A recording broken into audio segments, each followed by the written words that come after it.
It's been 20 years. Has it really? Yes. Yeah. Oh my God. Memory lane, just a big memory. He didn't recognize the inside of this building. Yeah. Building looks a little better than it was. It's very nice. Yeah. It's very cool. So yeah, it's been a while. So it's great to be back. Thank you. Well, This is I'm so wonderful. happy that you're here. And you know, our weather's not great, but we are live streaming too, so we're happy about that. Yeah, I think that's a great option. It's beautiful for us. I haven't been, not being here for 20 years. We're here to see this now. But I know it's not rough as you walk. I also remember when we would get weather like this, it's like, oh, it's going again. Yeah. I went back to when it's also beautiful. I think it maybe it's not for me. I'm sorry. You know, we had a big snowstorm last Thursday, where all the schools were closed, and it was just this big, to-do. So we're starting to think that we're going to have every Thursday for a while. Well, anyway, Thank you. Very glad that you're here. Thank you so much. So nice to meet you. Thank you. Hey, because I thought I was not. Yeah, Dean is super good. It's really good to have her as Dean. It's really has revolutionized the School of Ed project. But it does program everything down to the last minute and procedure and step. But Okay. Well, that's a little tough for some of us, but yeah. But you roll with it and stuff. It's funny to see academics actually fall in line. that's true. I remember when I first got Segan with Jessica. I was still a professor. Yeah. And she was like, aren't you supposed to be finishing something around this time? Yes. You? Also, I think it's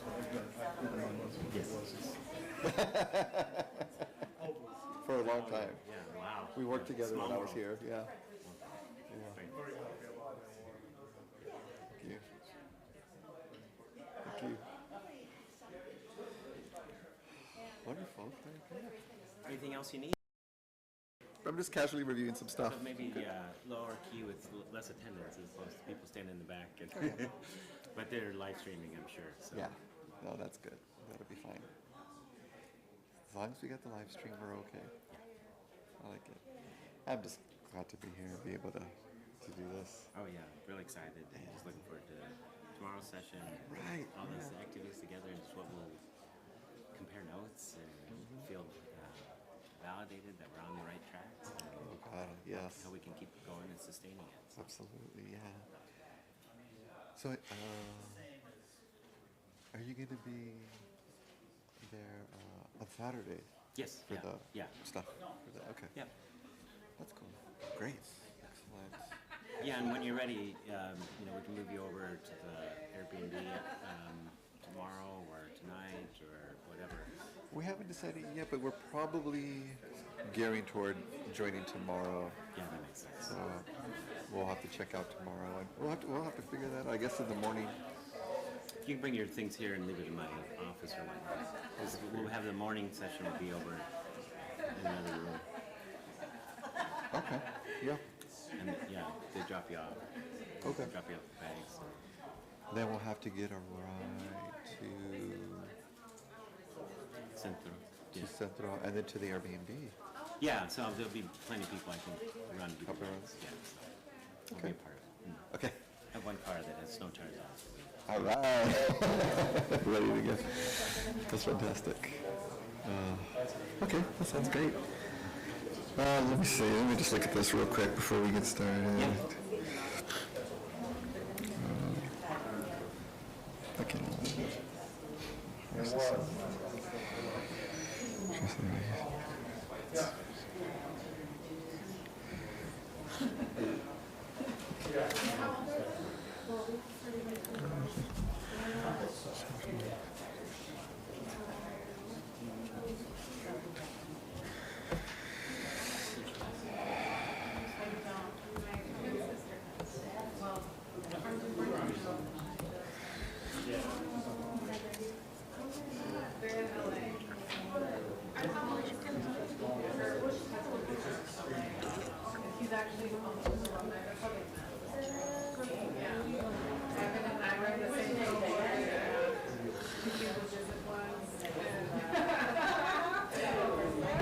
Oh, yeah, let's get this. have a moment here.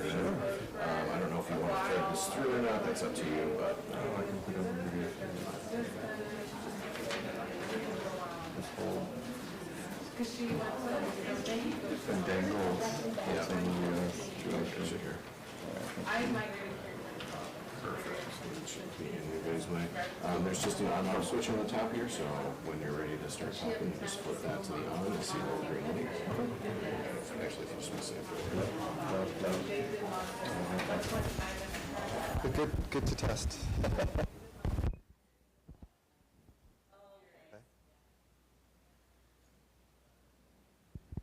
The snow is really coming down now.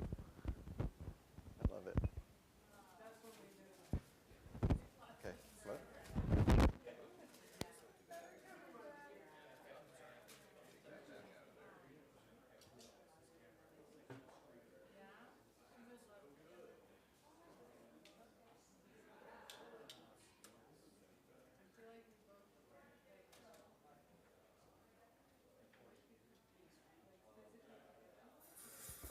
Check it. Hey, 1, 2. Okay.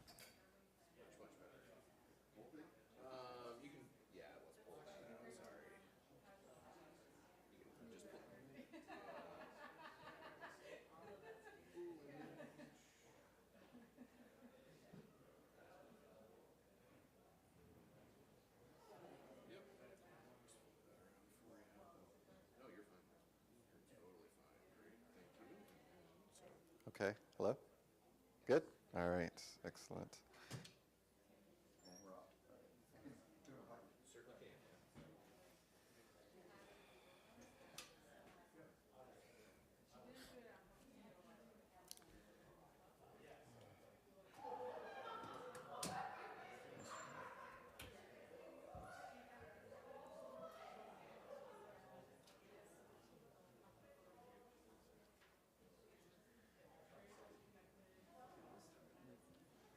Sometimes we're away from more people filter. Yeah, great, excellent. You know, the snow, people are probably taking a little bit longer. That's perfect. Okay.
Oh, I know what I need. Oh, yeah, thank you. Like, you need some food. Shall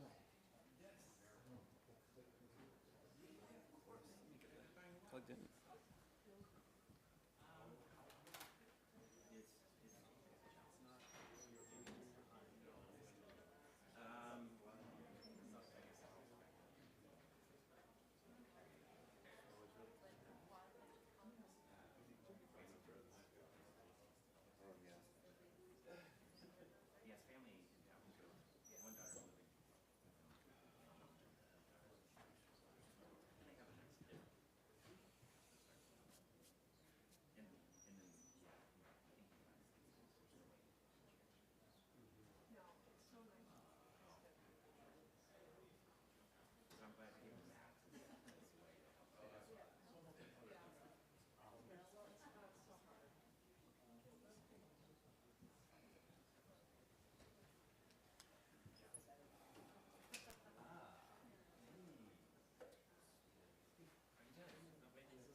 And then to the right, left as you would. Perfect. Thank you. Anytime. Yeah, that's good. How's it going? How's the visit? It feels really good and the energy is really good. Yeah. They're going to give about 5 minutes because of the snow. And then the live streaming, which I'm wait to see if anyone's coming in. Yeah, the students, substance use, the students. It's really cool. Also, this was good? Huh? Want to review? I got it. Now it's whatever comes. Yeah, that's the good part. Yeah. Prepared and whatever comes. Right, which you are. Yeah. So I'll leave you to You it. said you're good. Oh, you got your left. Okay, perfect. Yeah. Sure. And then, did he turn this? I don't know if it's make I'm two. gonna turn this on. Oh, on there. Okay, I'll turn So I think this off when they talk, so that way it's not too. right. Perfect. crazy. Yeah. Yeah.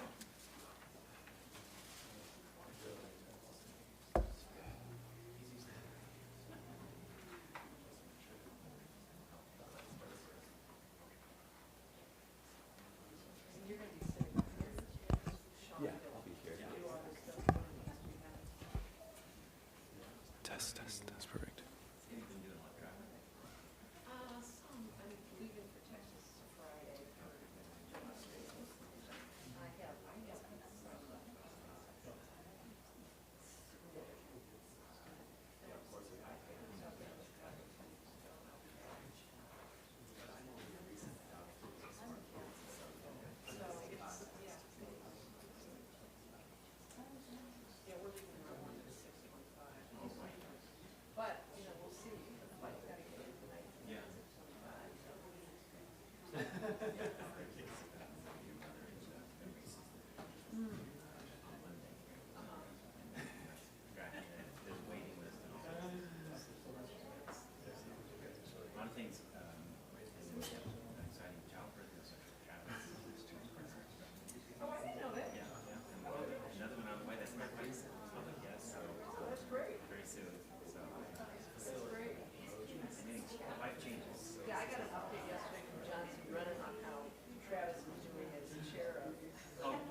Sean, can we put this down so I can put my notebook on, or it won't screw up things, right?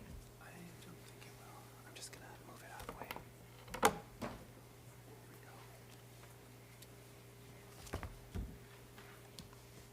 All right, got lots of stuff going on up here. All right, hello and welcome. It's so nice to see all of you. My name is Diana Hess, and I'm Dean of the UW-Madison School of Education, which in my opinion is one of the most unique places in the world for its breadth across the arts, health, and education, as you'll see today. I want to welcome you to the Distinguished Alumni Awards. We are so grateful that you're all here, including those of you who are joining us virtually. As we settle into this space together, it's helpful to understand the context of where we are beyond the education building on the UW-Madison campus. The University of Wisconsin-Madison occupies Ho-Chunk land, a place their nation has called Dejope since time immemorial. In an 1832 treaty, the Ho-Chunk were forced to cede this territory. Decades of ethnic cleansing followed when both the federal and state government repeatedly but unsuccessfully sought to forcibly remove the Ho-Chunk from Wisconsin. The history of colonization informs our shared future of collaboration and innovation. Today, UW-Madison respects the inherent sovereignty of the Ho-Chunk Nation along with the 11 other First Nations of Wisconsin. I think it's critical for us to pause and to reflect on this as we start our time together today. Now, I often say that the School of Education is the school of the good life, as the arts, health, and education are three areas that are critical to a good life. But what really brings that to life beyond the walls of this place? That's one question we'll get a sense of today among these distinguished alumni who are trailblazing in their fields. Through their work and their scholarship, they're also bringing the Wisconsin idea to life with great impact, something for which we are not only proud of, but we are so looking forward to continue to learning from them.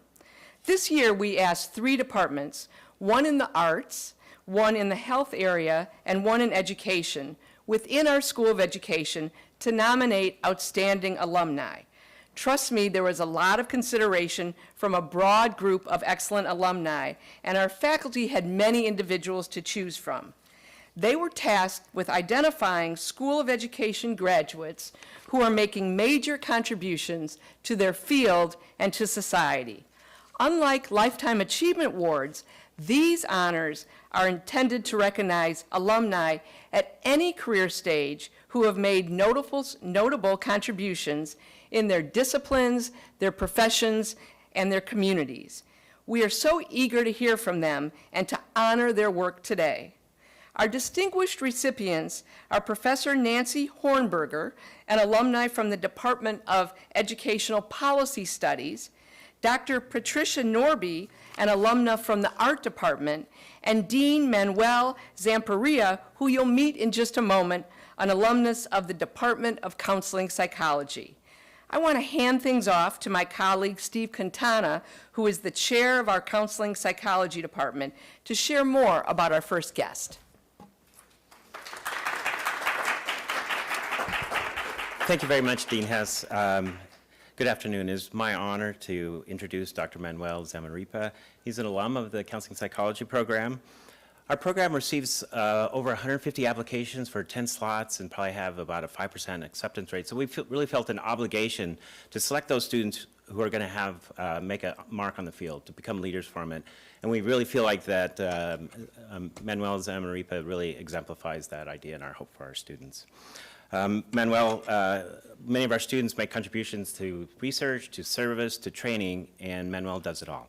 So he's really made some important contributions, and it also has a social justice layer to his work in terms of increasing access to linguistic and cultural responsive psychological services, which are in much need.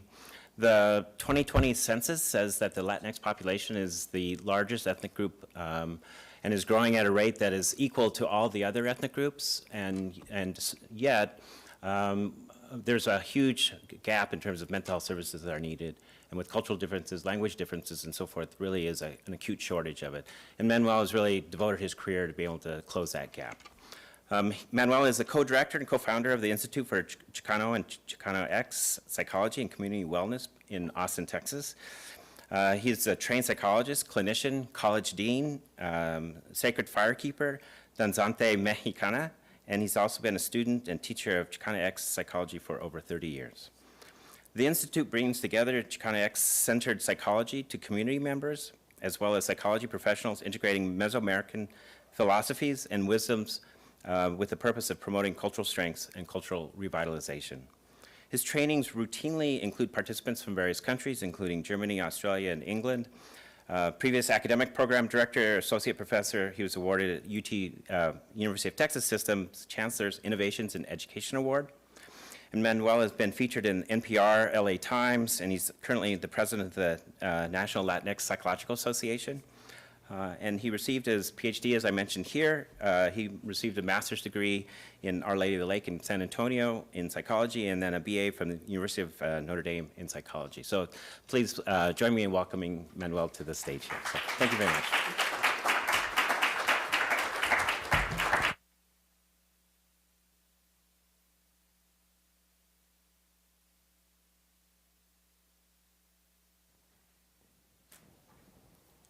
Can you hear me? Oh, Mateo. So with permission of Creator, permission of all the sacred directions, the permission of the ancestral guardians of this land, with permission of all your hearts, I come to you in a good way. I present myself as Manuel Donalawat Javier Samaripa. I am the son of Martin Samaripa and Rachel Luna, and the grandson of Maximo Samaripa and Maria Ubrana Portales, and the grandson of Joe Luna, and the grandson of Rebecca Elizondo. I am also a sacred firekeeper and danzante mexica of our sacred ancestral community in Austin, Texas, Calpuli Teocali Teoyolot. And I come representing this community as well. I'm also here with my dualidad, Jessica Tlasutiani, and father of 3 beautiful kids. Two of them are adults, but they're still kids. And again, I'm hoping to come to you in a good way today to share a little bit about the work that we've been doing with the Institute of Chicanic Psychology. And I want to thank UW-Madison. I want to thank the School of Education. I want to thank my former advisor, Dr. Quintana. When I came to Wisconsin, I definitely had ideas already about what the field of psychology could do, what it's done and what it could do. I was already a student of Chicano psychology at the time when I came, and my dissertation even included a little bit of the history of Mexican-American education, a little bit of the history of San Antonio, Texas, where I'm from.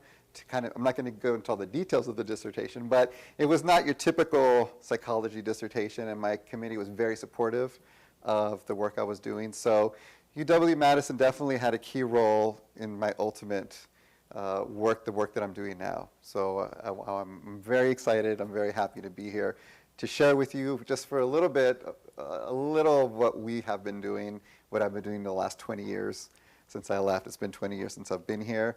I was telling Dean Hess and Dr. Quintana, I think it snowed for us coming here, for me coming here. I know most people wish it wasn't right now.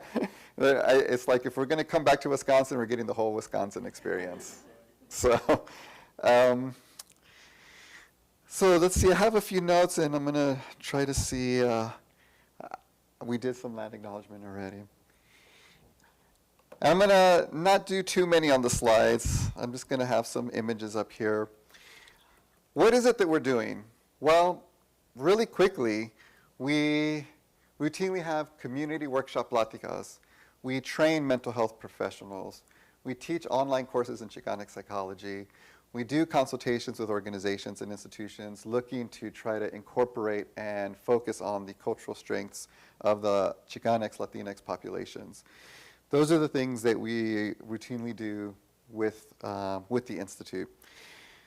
Why did we start this Institute? If it wasn't snowing and it was a different kind of environment and it wasn't as cold, I would have asked probably ahead of time if we wouldn't mind at least stepping outside and opening in circle. Anytime we open any of our Institute events, it's always in circle. We come together in the ways that many ancestral peoples have come together. And we could also talk about the sacredness of the circle and why it's so important. And this is when we're not just doing community gatherings, but with mental health professionals as well. Everyone puts their stuff down, we come out in a circle, and we give our intention. And that's how we would close as well.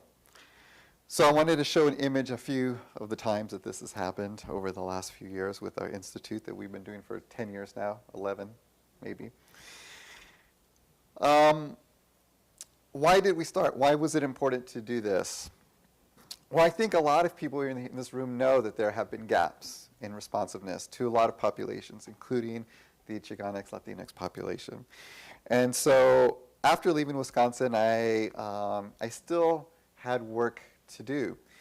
And I knew that the work that I was doing initially as a faculty member, I'm a recovering academic. I went through the typical route, made tenure. It was a great experience being a faculty. I loved it. I loved teaching. But for me, it was just those voices that you hear, that heart that's calling you to maybe go a different path. So I honor and build on the experiences that I've had as a faculty member to now do this work with the Institute. And at the heart of why I'm doing what I'm doing is very simple, what a lot of us are doing here, because it's important. It was just something that was important. I kept looking at the field. I kept looking at the good things that have been done in the field, but the things that were missing. And I'm like, I don't see a sustained, collaborative, interdisciplinary effort focusing on how we can take what we know in the field of psychology and in Chicano psychology at the time to make that line to the community, right? And I'm sure people have been doing it everywhere, people that we don't hear about. But I'm talking about like a movement, right? A connected network moving this forward. And so the more that I saw this wasn't happening, the more I kept thinking this is something that we need to do. And so we've been trying to do that now, connecting with the things that have been impacting our community, our people, either in the barrios or in the Browning suburbs or in the increasingly gentrified spaces, all these areas where we see our people trying to thrive and trying to move forward. And those are the areas that we have targeted in terms of how can we reach those people. See, I knew already about Chicano psychology, and a lot of people still don't know about that. And I always tell this story. I was at Notre Dame. I was probably a junior or senior, and I knew I wanted to go into psychology, but I also had been a student of the civil rights movement and inequities in education and all of these different political science and history. But I wanted to go into psychology, and I was like, I don't know if I'm ever going to bridge this gap. So I was doing research on some topic, I'm not sure what it was, and I came across by accident a book with the title Chicano Psychology. And I was like, wow, like so many stories. Where was this? Yet another example of history that's been kept from us. In this case, it was our people's history in the field of psychology. So I get the book and I look at it, and this was mid-90s, early 90s, and the book was published in 1977. So I'm like, okay, so if it was published in 1977, that means there's people before 1977 that have already been doing this. Why have we not heard from them and about them?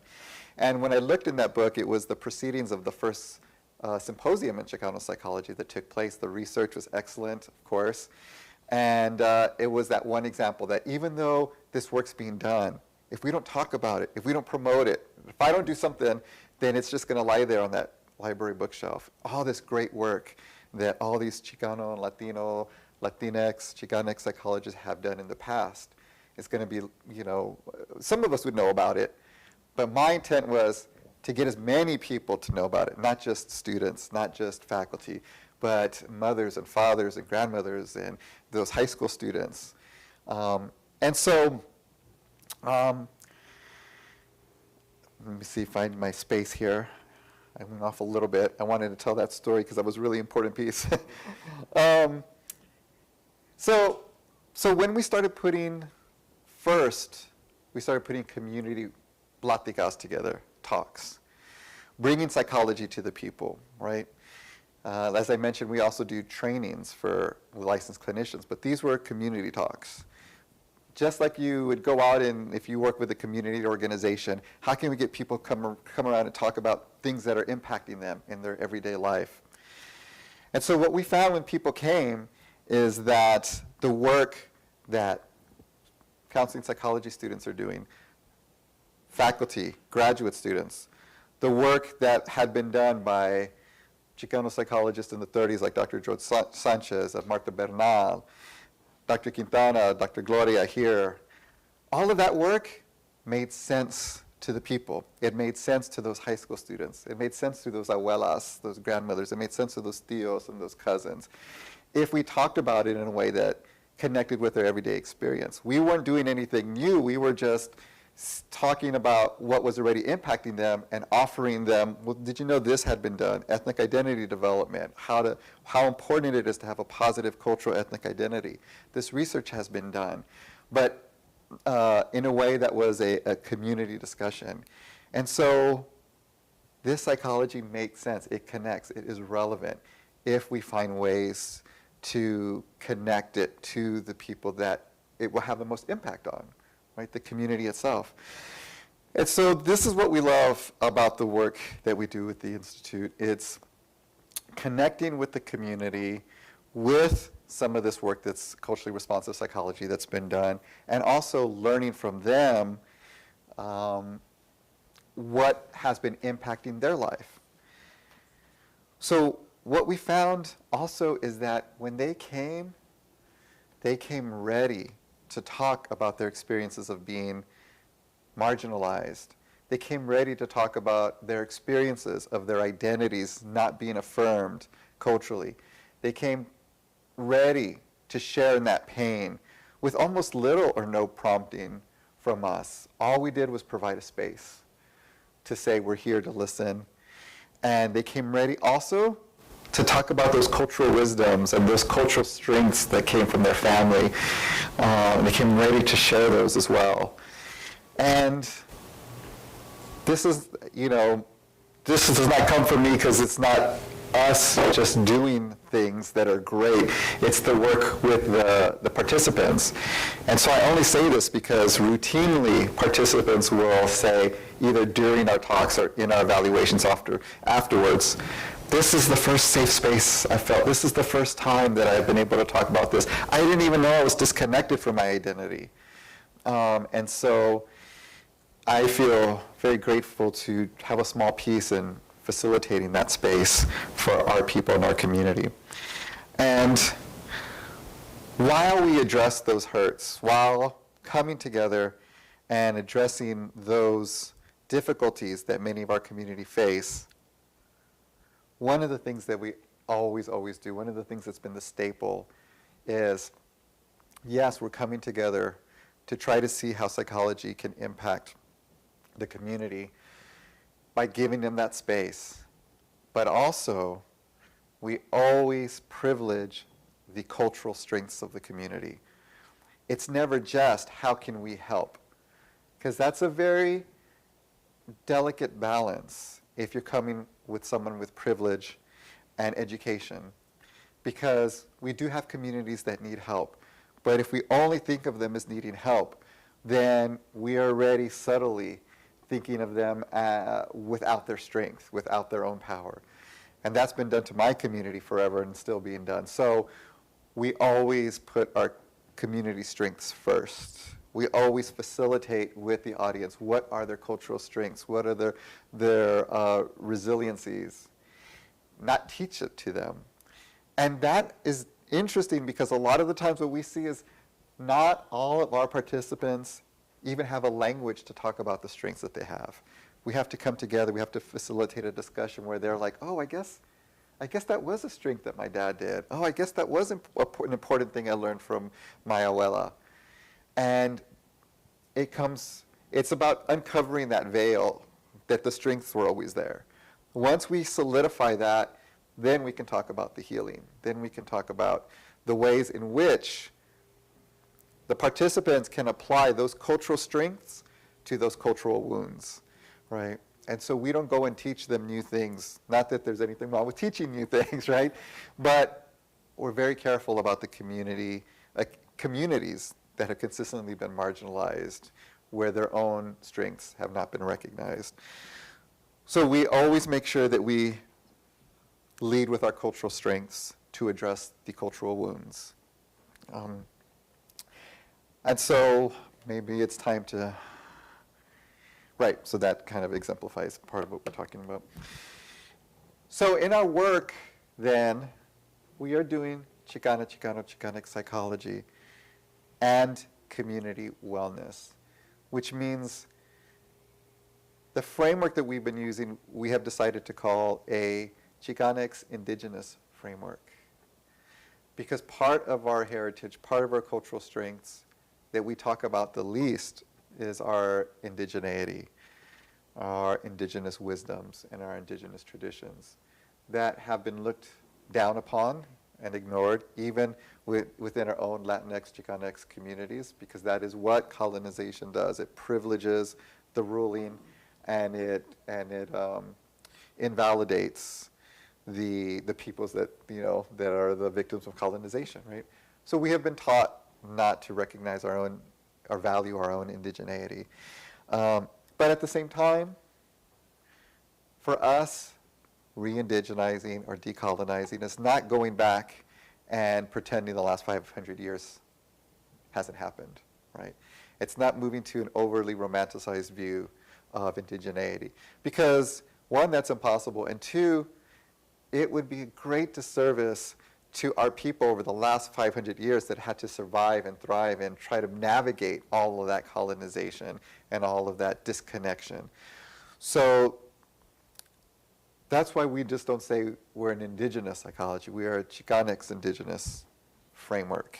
We recognize all the experiences that have now led to our Chicano-Chicanx experience, which for those, a lot may know, but for those that don't, that is an ethnic self-identifier for people of Mexican descent in the United States. And there's a whole history behind that term, which maybe we can talk at the reception if you have questions. Or in the question, I think we have a question and answer time.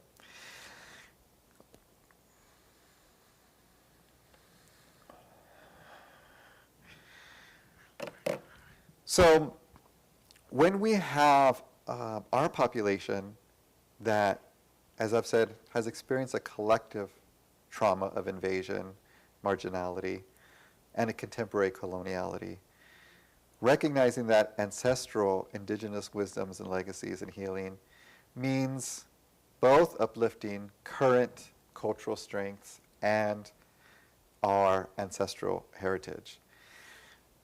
Both are important, right? Because we also have current Latinx, Chicanx, over the 500 years, cultural values and strengths, like having a strong cultural identity, like the experience of familismo, right, a family-centered way of existing, like the importance of spirituality in our life. And that was a whole other, also another topic, because we vary in our adherence to different types of spirituality. Admittedly, the majority of our population is Catholic or Christian, and we know both the history of connecting spiritually, but also how that came to this continent in a very violent way. So we acknowledge both. We have to understand both. And for us, part of that reconnecting is honoring our indigenous spirituality and the wisdoms that have been kept from us in that way as well. So it means not just teaching how to live a healthy, balanced life from a Western construct. It means learning that our ancestors were guided by philosophies of how to live a balanced life. philosophies of how to stay connected to the sacred energies around them, philosophies that we are connected to all that is. I like to say that even though our population is growing, Latinx populations are often referred to as a numerical minority. But if we reconnect and realize that we're connected to the trees and the birds, and we're connected to the bears and the animals, we are the majority, right? Because they're all our relatives. We are connected to everything, right? And so how do we live a healthy, balanced life that includes what we've learned from Western psychology? It's not an either or, it's a both and. It's a little, that's not a unique philosophy. For me, that's something I picked up from a modality called solution-focused therapy, where it's a both and, right? So we take what we've learned from Western psychology, but we don't center it as the taken for granted all-knowing, right? We understand that there are other ways, other wisdoms.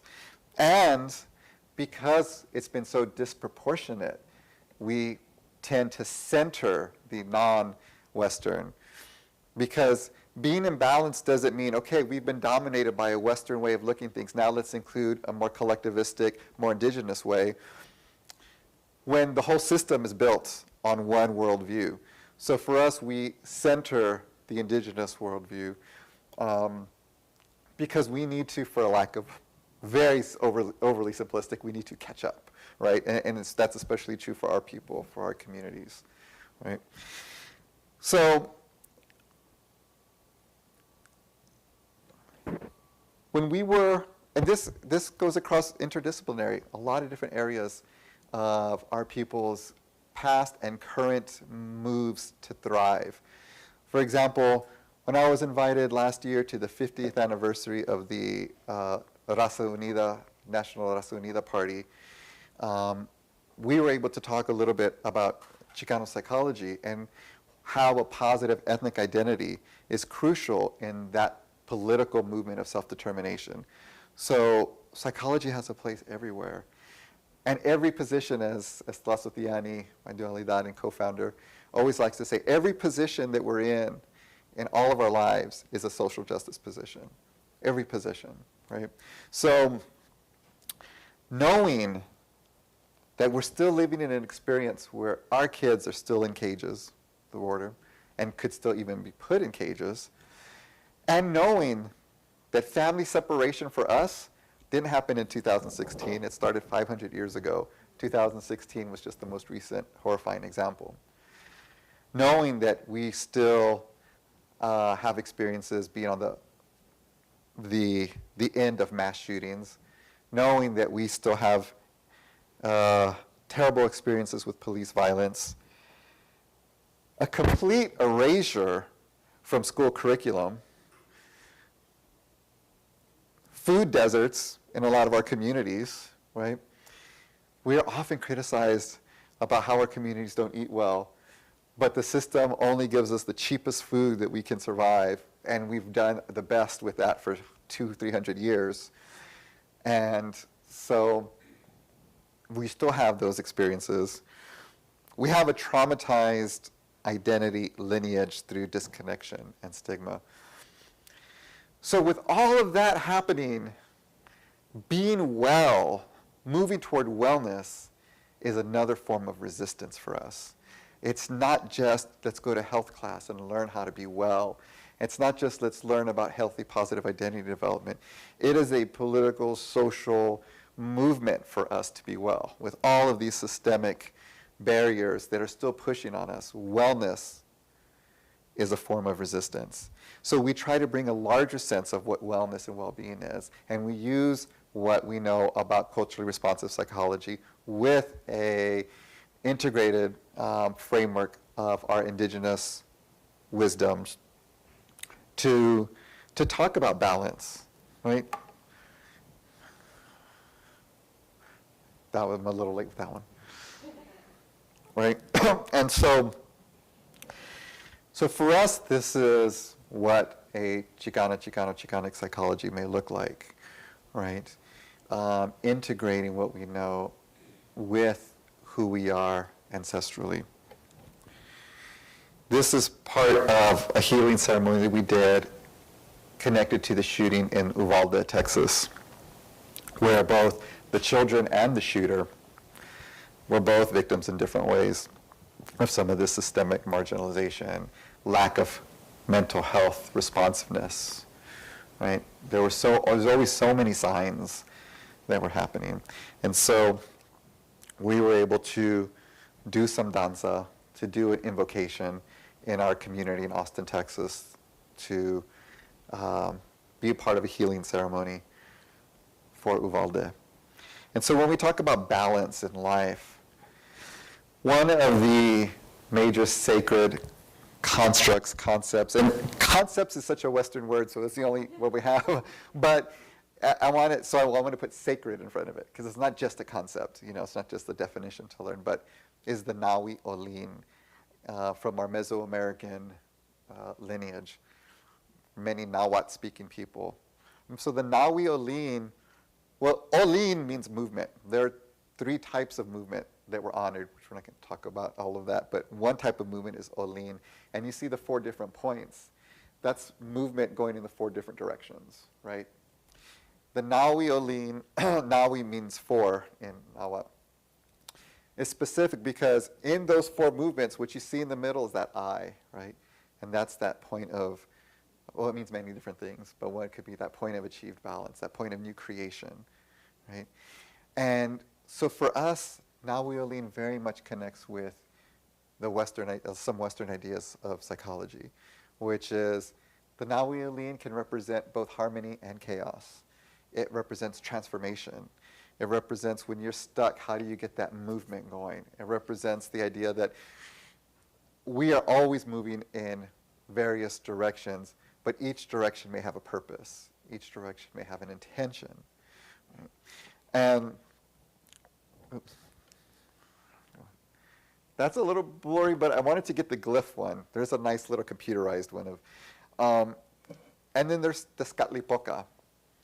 And Tezcatlipoca is the sacred energy of the North, sacred energy of ancestors, of Mictlan, where we go when we pass away, when we die. Sacred energy of introspection, of winter, right? And so Tezcatlipoca in our communities is often referred to as our first psychologist. Sorry, I hit my microphone. Our first psychologist. Why? You'll see all of the different symbols here. I know it's a little hard to see, but what you're seeing is in our Mexica, which is, some people know that as Aztec, but the people call themselves Mexica. And that's M-E-X-I-A. That's where Mexico comes from. It's named after the indigenous peoples, the Mexica. And so the Mexica calendar has 20 day signs, right? Which we can't get all into that now. But a lot of energies typically represent certain day signs. Tezcatlipoca has all 20 day signs. So Tezcatlipoca is often referred to as human consciousness, right? Our own human consciousness, our own introspection, everything that we are, and represents the obsidian mirror, which is the smoky mirror for us. The obsidian always reflects back with a little bit of that smokiness. Why? Because in that philosophy, we can look at ourselves, but we can never really truly see ourselves because we have all of these different things that we carry with us that kind of interfere with how we can connect with ourselves truly. And that's human consciousness. That is the way we are. In typical psychology terms, we all have stuff, right? We all bring stuff. And so why is this important? Well, when people come to us, we don't give them just a lesson in Mexica philosophies. We'll do what I just said right now. In psychology, people say you have a lot of stuff with you and you have to try to get to know yourself better. Did you know that your people did that a long time ago as well? Your people, let's talk about Tezcatlipoca. They already knew that human consciousness was about introspection. They already knew that we could never really see ourselves. So you can look at, also look at this information, this curriculum about how to get through your stuff, and you can also connect and reconnect to know that you come from a lineage of this wisdom. And we let the participants, we don't impose anything, we just let them know, we give them that knowledge so that they can reconnect in a way that makes sense. The same thing with the Nawi Olin. Did you know that your ancestors knew about life balance? Did you know they had a whole philosophy about intentionality, that they knew chaos and balance work together? You can go to the latest workshop on how to live a healthy lifestyle or webinar, and that's great. And also know that you're not necessarily being taught by somebody outside of your people. Your people already knew that. That's the important piece, right? The concept of zero. I think we already know now that it's been kind of a little popularized that the concept of zero emanated from the Maya, right? It's seen to, or at least that's the best, closest record we have. The misinterpretation, though, is that they'll say the Maya discovered the absence of value, zero. The Maya did not talk about zero as the absence of value. They talked about zero as the possibility of anything happening. The zero is a wonderful thing. The zero is that place where possibilities were endless. It's a whole different mind frame if you think about zero in that way. So when you're living a life with barriers, and you're living a life where you're living paycheck to paycheck, and you're living your life where you can't access mental health, and you're living a life with a lot of marginalization, know that your people understood that when you're at a level playing field, it doesn't necessarily mean that you're down. It could mean that anything is possible. Now let's move from that point forward.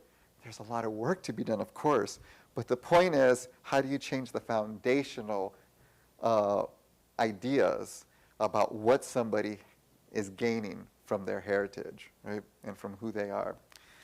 So sometimes our offerings don't look like typical psychology offerings, right? I'm going to go.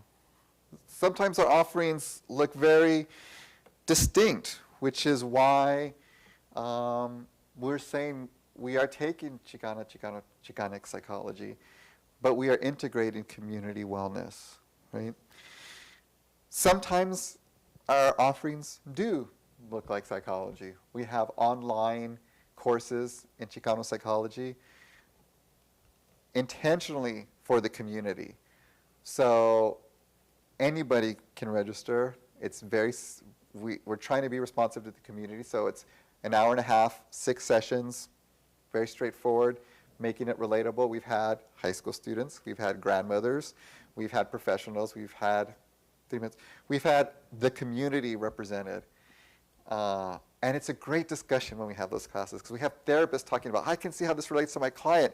And then we have people that have nothing to do with psychology or mental health saying, this is great, I can see how this works in my life, right? That's the dream. That's the dream of the Institute, is taking psychology and making it applicable, not watering down, being true to what it is, but expanding what it can be, right? So I have a couple of minutes to just leave with you some of the things that we've done in the more typical psychology kind of offerings. These are some of these are our community platicas. We call them community workshop platicas. They address a lot of different issues in our field, in our community, as you've seen. But then we also do clinical trainings. One of the things I want to leave with everybody is this construct that we're co-constructing in the mental health field, where we know that therapy and mental health field as it now exists was not developed for us or by us. However, we know that ancestrally, like many indigenous people, we understood and practiced the wisdom of healing through talk. Our people actually went to their elders, they went to their circle, and they talked about what we would now call our psychological problems. Men went, women went, children went. So this idea that therapy is not ours is false. Current therapy field, yes, that we're trying to remedy. Yes, we have to have access, we have to be responsive. But in that process of decolonial frameworks, the wisdom of knowing that you heal through talk has always been ours. Not only ours, but the idea is that it counteracts that narrative that this doesn't belong to us, this has nothing to do with us, we don't go and talk our problems away. Maybe we haven't in the last 300 years or 400 years for a lot of different reasons, and those are real. The idea is that we don't invalidate those reasons. The idea is that we get a side door into the notion that maybe this isn't completely foreign. Our ancestors knew that we could do this. This was important. So I'll end with a little bit on the clinical side, that one of the things that I've been doing is developing an approach that it's not a whole new theory, it's not a whole new specific school of thought, but what it does is it centers Chicanics culture affirmatively, right? It's a Chicanics affirmative therapy that I could talk more about to anyone that's interested at other times. If you just let me know, I'll be happy to talk about that. And we do 2 levels of this training. So now we're at a point where we've had a few hundred people go through the training. I think we started 2 years ago, maybe 2.5 years ago doing this one. And so now we're at a point where people continue to come to us saying, out of the blue, we'll get text messages about mental health issues that people are having. Can you help me with this? What services do you offer? We don't do direct mental health services. I am a licensed clinician separately, but we don't do that. So what we do is we train people that do that coming from the frameworks that we teach. So we're at a point where now we have a directory of Chicanics affirmative trained therapists all over the country. Most of them do online sessions. Tons in California. California is like our biggest followers, people from California all the time. And so we're moving in this direction so that we can be more responsive to those that need more direct services. And I think we're at a good time. Okay. Thank you very much. Appreciate it. Thank you. We have time for... We have time for a couple of questions. Some questions for Dr. Zamarripa?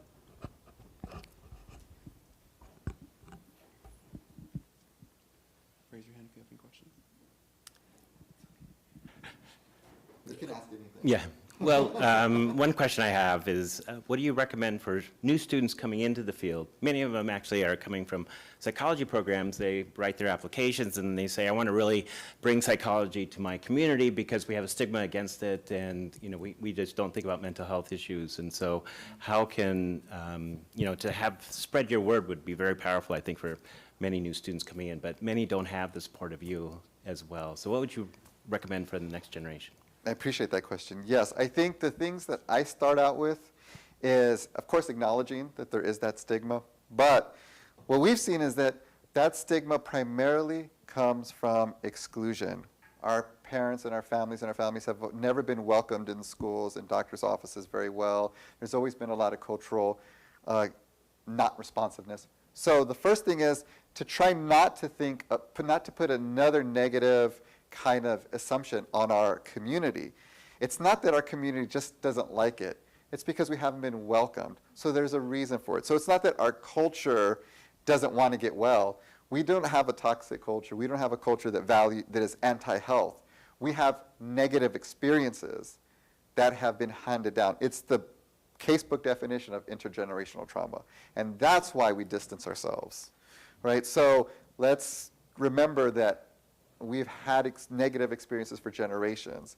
It's not, our people, they don't like it. It's not that they just don't like it culturally. We have had thousands of years of thriving. It's that we have had experiences of marginalization that have shocked us, that have been like, that I don't trust those people, and that's it. So what I say is, look to the things that are similar to what we call mental health. We have that thing of plática, right? We sit and we talk. We have that thing of personalismo where we connect. We have familismo. We have ways that we come together. And so we have all of the things that they say is successful for therapy, we do in our culture. But we just don't connect it with the institution of therapy. So I think starting from there, some interesting responses. Alberto? Oh, yeah. Thank you very much. That was a really, really great presentation. I have like a double question. Sure. Do you have like counterparts or a dialogue with similar colleagues like south of the border, like in Mexico or Guatemala, and also with the native nations here in the northern part? In the northern tribes. Here in Canada. We have, no, We have not gotten to that point yet, but we're beginning to make some connections with people that are doing an institute similar in Puebla, but we haven't started those discussions yet. And we haven't made a lot of connections with our northern relatives in these similar discussions, but we definitely are moving in that direction. So gracias. Thank you. Okay. Thank you very much. Again, let's thank Dr. Zamarripa. Thank you.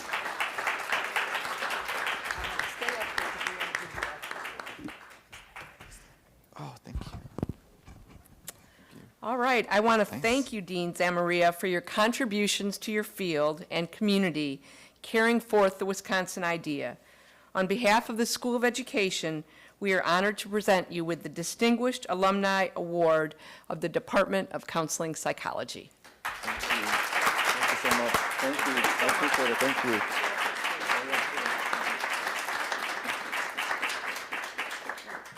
Thank you all. Thanks. Thank you. Thank you, everyone. We're going to take a 10-minute break, and then we'll start again at 2 o'clock.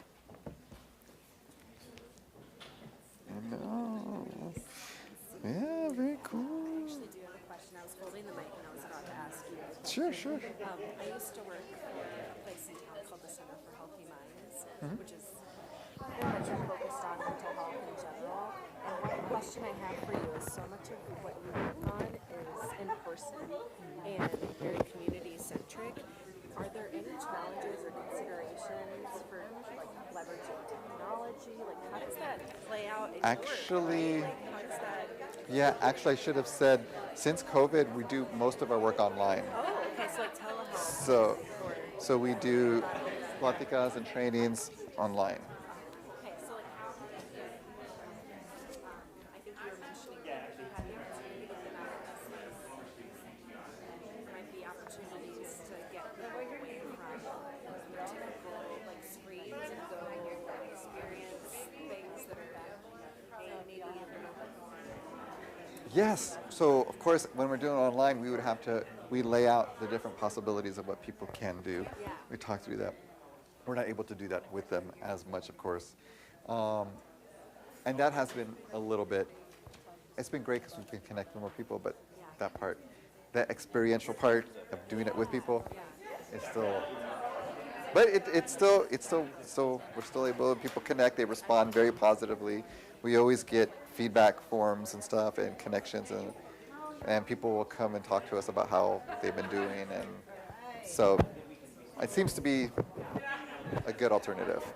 Thank you for answering that. I was just really curious. I was like, especially generationally, if people are like, oh, I want to download something on my phone, or Right. how to figure out to connect that. So I'm going to upload the... Oh, yeah, of course. And do you prefer... Oh, I'm going to turn this one up.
Good afternoon.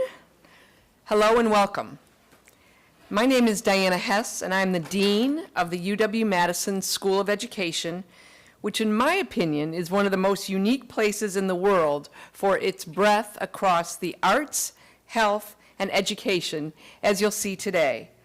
I want to welcome you to the Distinguished Alumni Awards.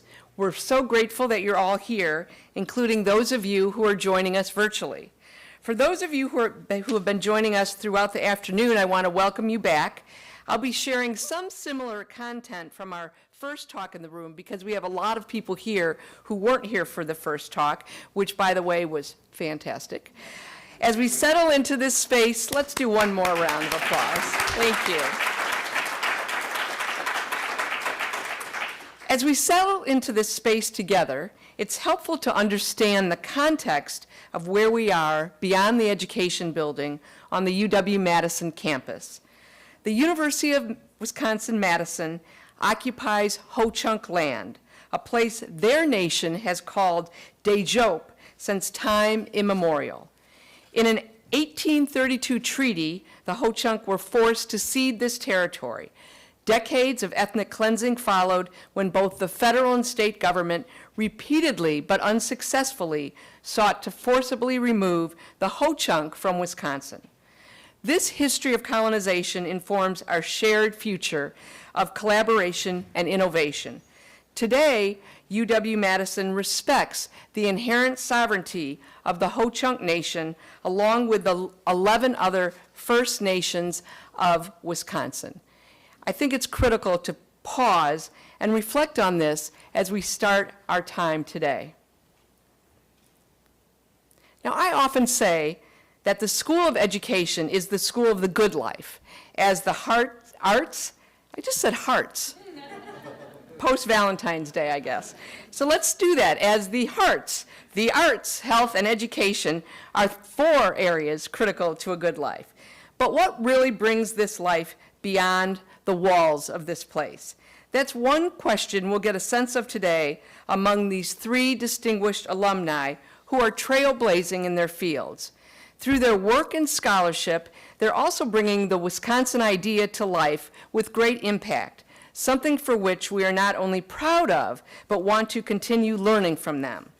This year, we asked 3 departments, one in the arts, one in the health area, and one in education, within our School of Education, to nominate outstanding alumni.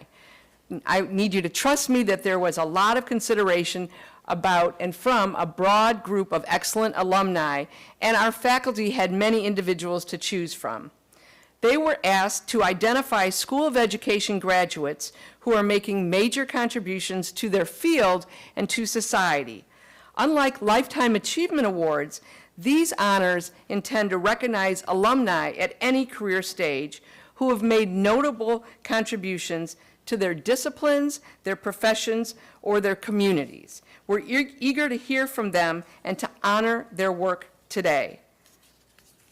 Our distinguished recipients are Dean Manuel Zamparia, who just gave a fantastic presentation and is an alumnus of the Department of Counseling Psychology, Dr. Patricia Norby, an alumna from the Art Department, who will be speaking today at 3 p.m., and Professor Nancy Hornberger, an alumna from the Department of Education Policy Studies, who you'll be hearing from shortly. I'd like to hand things off to my colleague, Leslie Bartlett, who is the chair of our Educational Policy Studies Department, to share more about our distinguished guest. Leslie?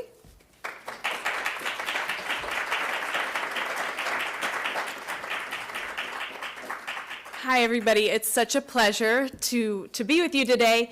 I stand here on behalf of the faculty, staff, and students of the Department of Educational Policy Studies and the emeritus faculty, 2 of whom have joined us here today. We're so glad to see you.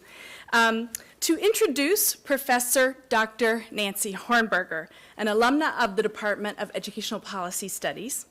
She's a polyglot and, in my opinion, a humble genius, so you will be seeing that. She started studying language at the tender age of 10 when she showed up at elementary school before lessons started to work on Spanish with her teacher.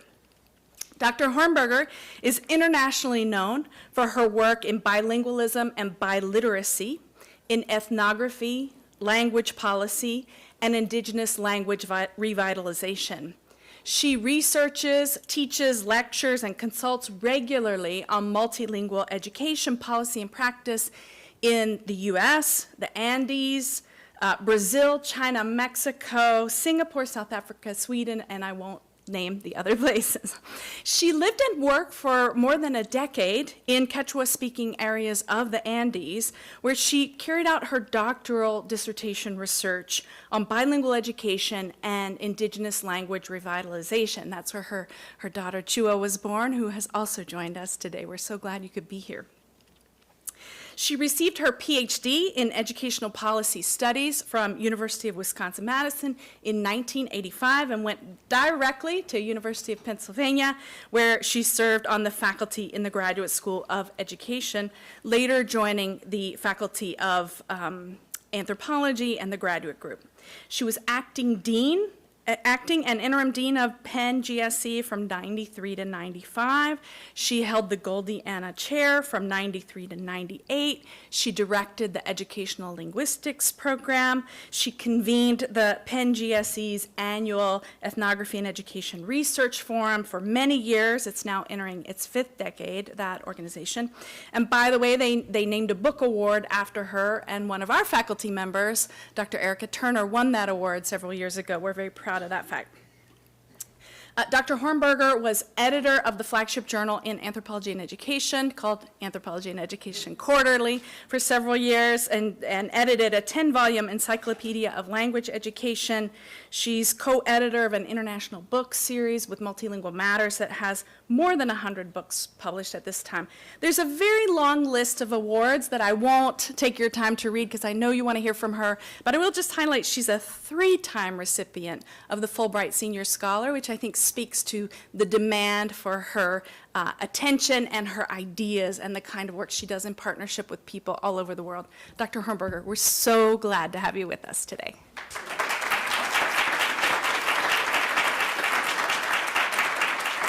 Thank you.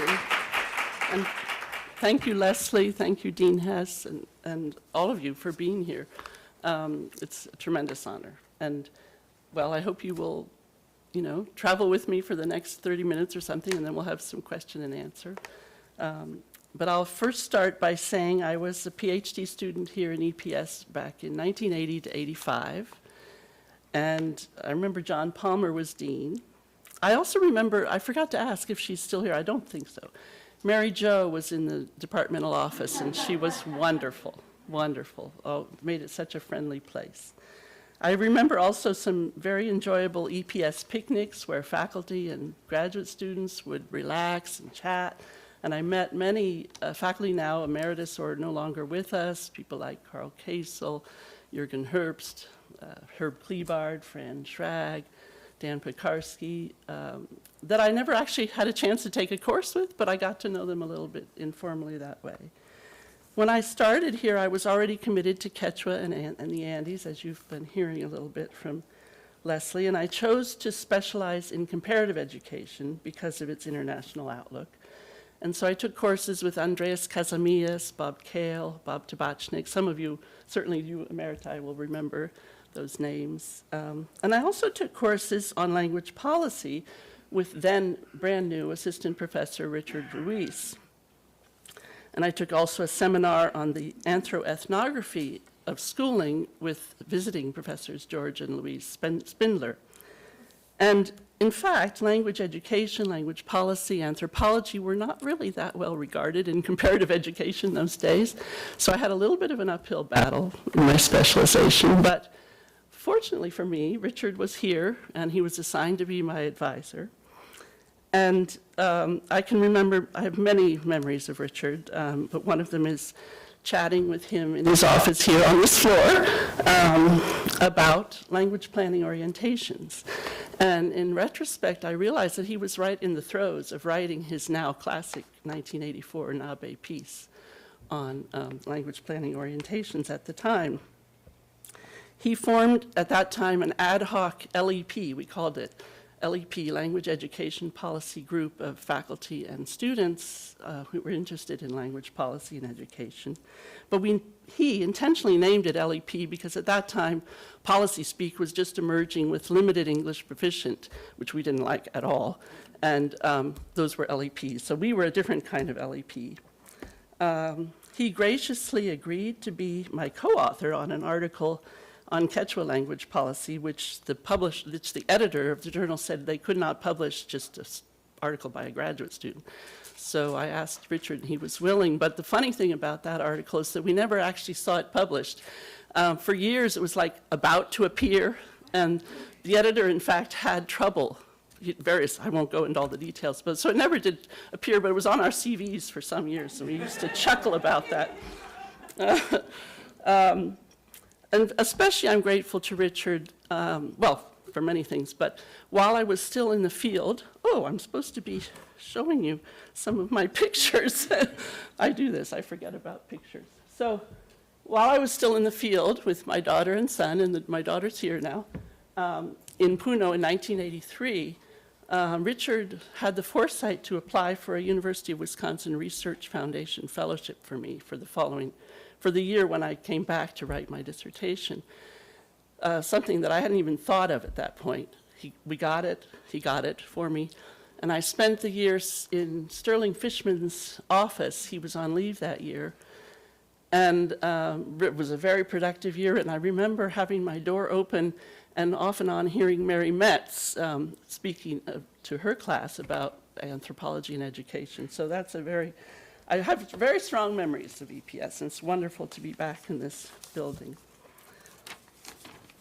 I've also had the chance to continue in touch with Richard. He went on from EPS to become a very much beloved faculty member at University of Arizona, but he died too soon, really, and much beloved in 2017.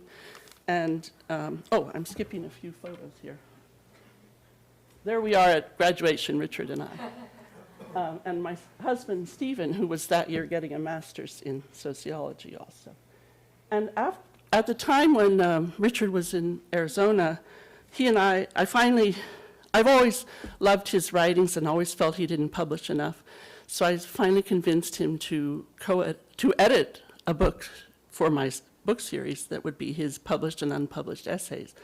Unfortunately, he died in the interim before it was done. So it became a book honoring him. And this was the book that came out a few years ago, a book I loved doing, including his essays and also many by his students and colleagues. So strong EPS memories through the years. And I've actually been, at the time that I turned in my dissertation, by the way, I meant to mention this, at the graduate school office up on the top of the hill, they told me, now I've never actually checked to be sure this was true, that mine was the very first dissertation typed on a computer and printed on a dot matrix printer that they accepted. So you can look that up and see if that's true. I don't know if there's a record of that somewhere, but that's what I was told. So anyway, I've been very lucky to return to EPS, UW-Madison over the years. At first, it was to visit my parents, who had actually moved here in 1968. My father moved from industry to academia, the chemical engineering department, and was here. My mom finished her long postponed BA while she was here. She, in fact, got her BA when I got my PhD. I was the youngest child. And our children, my children, got to know their grandparents when we were graduate students here. This is Eagle Heights. Some of you will remember it or recognize it. And there's my father having his birthday with my family. So we visited them over the years. They did, and even their friends we continued to visit. But I should really talk more about the academic and collegial friendships that I've had through the years. EPS invited me back in 1989. I taught a course on bilingual education, which oddly enough I don't remember too much about, except I do remember, again, sitting in an office in EPS, struggling over an article or a chapter that I eventually finished called Extending Enrichment Bilingual Education. And I also remember Mike Olnick being in touch with me that summer that I hadn't really had a chance to study with either, but we were talking about bilingual education at that time. The Language Institute at UW invited me to speak once in 2005, once in 2014. So I've had the chance to come back. In 2005 also, I was speaking at the Applied Linguistics International meetings that were here in Madison. I was actually invited by a professor of English, Richard Young. I don't know if many of you might have come across Richard. And I did this symposium on, which eventually became a book, Can Schools Be Agents for Indigenous Language Revitalization? And finally, in 2014, when I came to speak, Shirley Bryce Heath was also speaking on campus the same day. And here's a picture in a place that some of you will recognize. and with Maggie Hawkins, who's one of the many wonderful colleagues that I've had here at UW over the years. I know I need to wrap up this part where I'm reminiscing, but too many memories came back when I started thinking about it. I'll just say that not only Maggie, but also Stacy Lee has been a colleague of mine, and I don't think I've ever talked with her about this, but we're sort of like mirror image of each other, because I graduated from here in 1985 and went to Penn and never left. She graduated from Penn in 1991 and came here and never left, and so we're sort of like twins or something, mirror image twins. And then Leslie, who I'm so grateful to for nominating me for this award, and we also go back a ways. She mentioned the Anthropology and Education Quarterly. We share some history there with editorial responsibilities, and we share an interest in Latin America. I first got to know her work through her dissertation work on Brazil, which I still admire tremendously, so much. I loved reading that. Anyway, all right, where am I? I'm sort of like you, like, where am I in this talk? Okay, my roots here, run deep, and the branches of connection are many. And I'll just want to say again, to be recognized as a distinguished alumna is a tremendous honor for me and my family, and so I thank you all very much for that. I promised to talk a little bit about my work, and here I want to tell you a few stories about things I've learned from my work with Indigenous communities, language activists, and educators over the past 4 decades. Why stories? Because I'm an ethnographer, and stories are our stock in trade.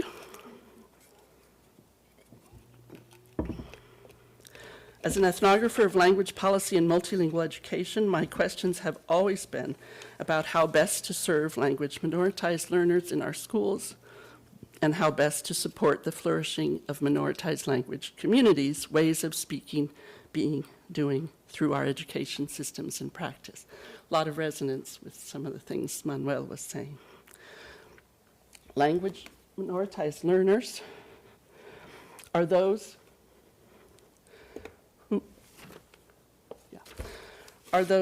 who bring to school languages or ways of speaking other than the dominant or official school language, including refugees, immigrants, speakers of non-standard or indigenous languages. It's not necessarily about being a minority in numbers, but about being minoritized by inequality of status and inequity of treatment, often across multiple generations, as we also heard just now. I've been interested in the experiences of all language minoritized learners and communities, but perhaps most of all, Indigenous learners and ways of speaking, doing, being, ever since I lived and worked with Quechua speakers in the South American Andes in the 1970s. Ethnographers' stories are the fruit of painstaking, detailed, and often long-term participant observation, interviewing, and document collection in specific places with the goal of understanding, analyzing, and interpreting people's ways of speaking, doing, being, thinking, and feeling in that place. And our stories are also informed by our own ways of speaking, being, doing, thinking, and feeling, as well as by a store of theoretical and empirical research, some of which you heard Leslie sort of mentioning earlier.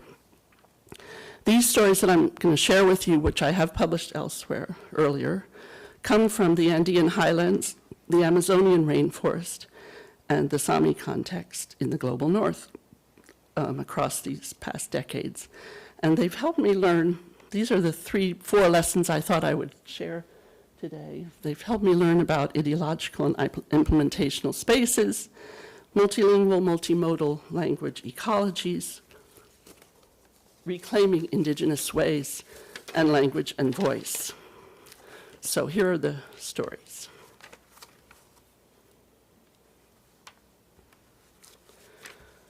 At Cayarani School in Bolivia, a new building had been inaugurated the year before I visited in August 2000, and classrooms were welcoming with tables and chairs set up for group work.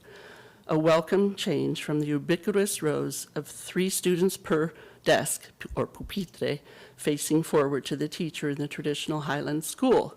Teacher Berta had been there 3 years implementing bilingual intercultural education under the 1994 Bolivian National Education Reform, and her classroom was decorated with her handmade posters in Quechua, showing models of a story, a poem, a song, a recipe, a letter, as well as both the Quechua and Spanish alphabets. Also on the wall was the class newspaper, Yactacapari, which means Voice of the People, featuring an article in Quechua written by the student that you see there in the white coat, Calestino, about farmers wanting better prices for their potatoes, their community's subsistence. In a library corner housing the 80-book library provided by the reform through UNESCO, there were 6 big books in Spanish, 3 of them based on indigenous oral traditions. 2 children noticed my interest in the big books and gleefully held them up for a photo when the rest of the class left for recess. So Bolivia's 1994 education reform sought to implant bilingual intercultural education, AIB, nationwide, incorporating all 30 Bolivian indigenous languages and beginning with the 3 largest, Quechua, Aymara, and Guarani. The new law had massively expanded the reach of AIB from around 100 experimental schools in the early 1990s to almost 3,000 by the early 2000s, reaching 22% of the primary school population and yielding higher rates of graduation and lower school desertion rates. So this reform clearly opened up both ideological and implementational spaces for the practice of multilingual education. And especially at a place like Kairani, where the teacher really actively embraced and creatively put into practice the reform's multilingual pedagogy. But in other rural schools, untouched stacks of the reform's texts remained in locked cabinets in the director's office, which I witnessed with my own eyes, and little effort was made to implement AIB. So I learned from this experience and others that top-down policies may open up ideological and implementational spaces for multilingual education, but it is local actors who fill those spaces when they appropriate, interpret, and at times resist or expand beyond policy initiatives. As my former student David Johnson and I wrote later, local educators are not helplessly caught in the ebb and flow of shifting ideologies and language policies. They help develop, maintain, and change that flow. Moving to the Amazonian rainforest, somewhat different than here. That's pictures taken, during their summer months, January through March, which is sort of different from over here. Anyway, every year since 1983, an indigenous teacher education course sponsored by the Comissão Pro Índio do Acre in Rio Branco, Brazil, had been held and was held for several years after this. I don't think it's going now, though, during the Southern Hemisphere's summer months. And at that 1997 session that I attended, there were some 25 profesores indios, indigenous teachers, representing 8 different ethnic groups whose languages varied in their vitality, some with about 150 speakers and others with several thousand. The teachers, by the way, had all traveled to this site for their course, some of them taking canoes for 2 or 3 days to get there. So it was a big event in their lives as well. The striking feature of the course, for me, was the mutual multilingual understanding among the profesores. Their indigenous languages were not only encouraged and used as medium and subject of instruction in the course and later in their own schools, but also the profesores encouraged and exchanged among each other across their different languages. Even if they didn't necessarily speak or understand all the other languages that others spoke and wrote, they read, listened, and looked at each other's work. And to facilitate this mutual understanding, they at times used Portuguese as a lingua franca. They at times drew on the geometric designs that were an integral part of their writing. and at times simply relied on their shared intra- and interethnic experiences. The multilingual, multimodal, mutual comprehension was particularly striking given the great diversity of languages in the group and the salience of these multimodal drawing and geometric design in their writing practices. Each written assignment bore the complex and colorful geometric designs and maps that are, as Brazilian scholars Nieta Monte and Lin Mario Menezes de Souza demonstrate, not merely illustrations to accompany the alphabetic text, but integral complements to it. And these multimodal expressions contributed to the indigenous teachers' mutual understanding across language differences, as well as to the development of their writing in those languages and in Portuguese. So I learned here that the multimodal, multilingual language ecologies characterizing language learning and teaching practices in these kinds of spaces offers potential to strengthen each individual participant's linguistic repertoire while simultaneously fostering peer interaction and cooperative learning.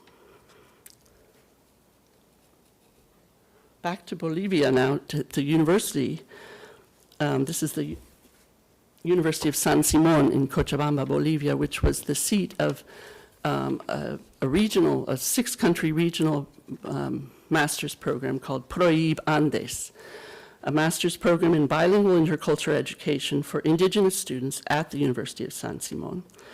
It was created in the ideological and implementational space of the 1994 reform, and about 10 years into the reform, in September 2004, I did a series of workshops on ethnographic research methods with the fourth cohort,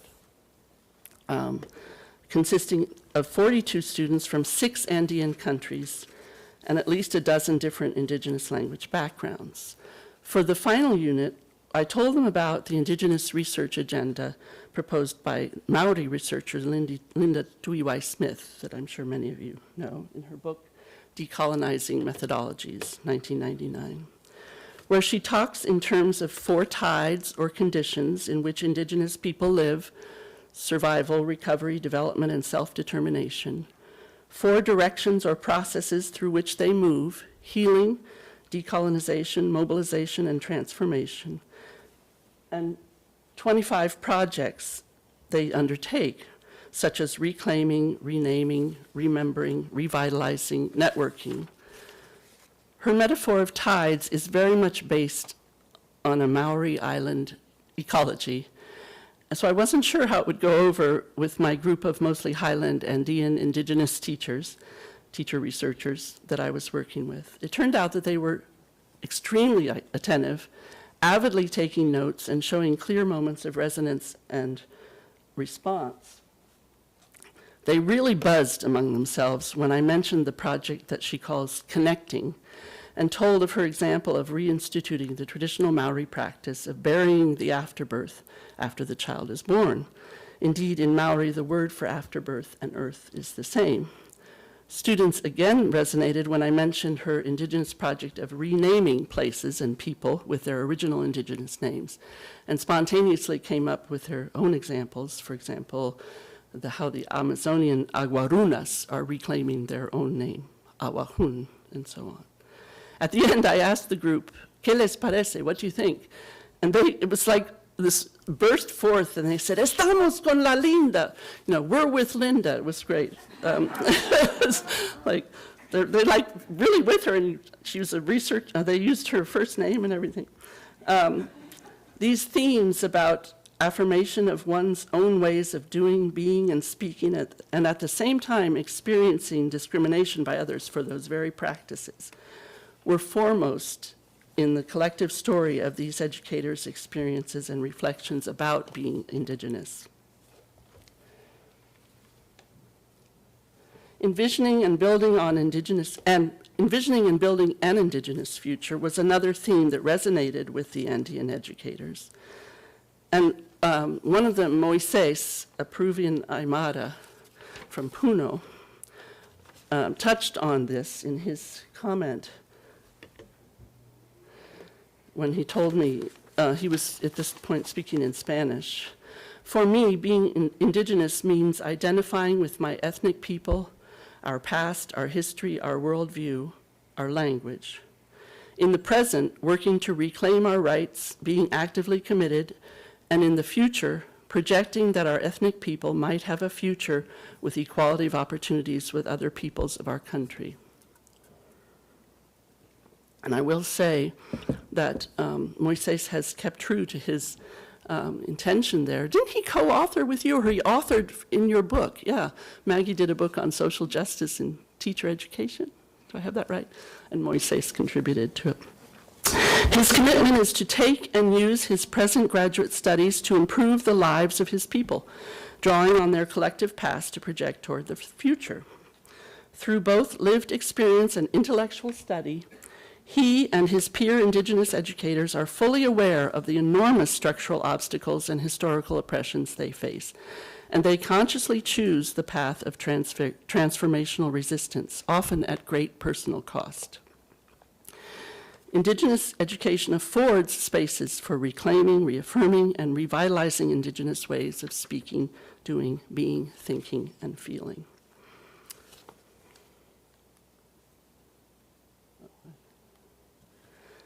Moving across the world to the global north, to Sweden, multimodal, multilingual communicative practices stood out to me as I learned about Sami language revitalization classes taught out of the Sametinget, the Sami Parliament, the Språkcentrum in Östersund, Sweden. Ideological and implementational spaces opened up in part by legislative recognitions of Sami rights in Sweden beginning in the 1980s, and appropriated here by 2 language teachers appointed by the Sami Parliament, whom I visited with a colleague in 2013. In the 2 teachers' accounts of their Yeglo materials production, mentor program, and language barrier project, a variety of materials and modalities emerged, including multilingual word cards for preschools, cooking and handcraft activities, theater and tourist office visits, and language network map-making with adult heritage language learners. Yet most memorable in their accounts was what they called the process of tears, and the pain they found themselves working through with the elders and adults enrolled in their classes, something I imagine similar to what you were telling us. They told us of the memories, anger, and shame their heritage learners felt for having learned not to speak Sami, and of the resistance they met from their own families as they struggled to overcome their own internal language police that they used to say were sitting on their shoulder, telling them not to speak Sami, but they wanted to overcome these internal police to speak.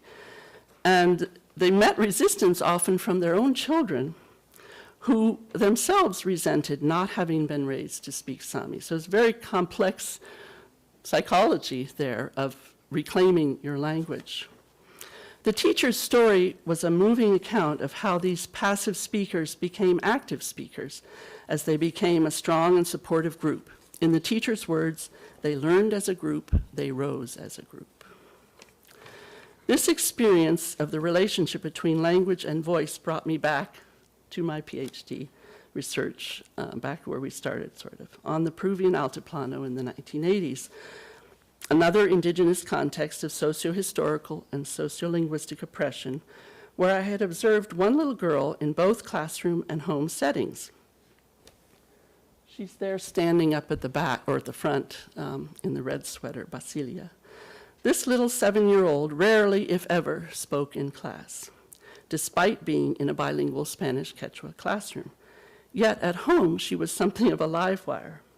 If you look closely, you'll see my daughter's in this picture with her hat on, and in the next picture, you'll see her again. She was in the same classroom with Basilia. Do you remember that?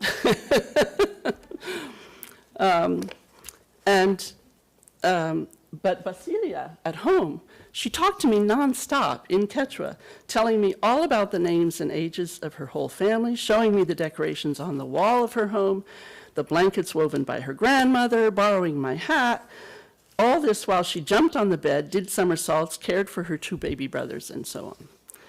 And it really struck me then, and it certainly continues to strike me as I think back on it, that this little girl, whom I call Basilia, lost her voice at school and found it at home, and that use of her own language in familiar surroundings was key in the activation of her voice. Voice was not just about using Quechua in the classroom, but being in active dialogue with her environment. Language and voice are related, but it is also important to distinguish between them, something that, in fact, Richard had also written about in a different context.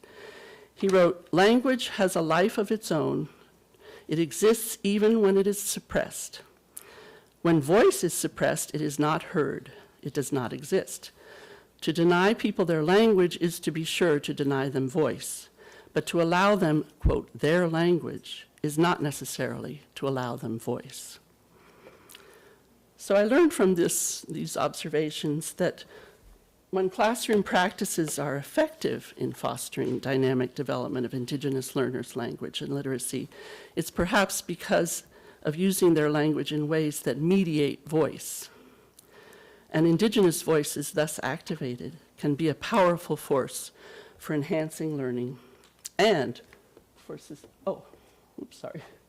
I had to cut out some of this presentation, and for sustaining Indigenous ways of speaking, doing, being, thinking, and feeling.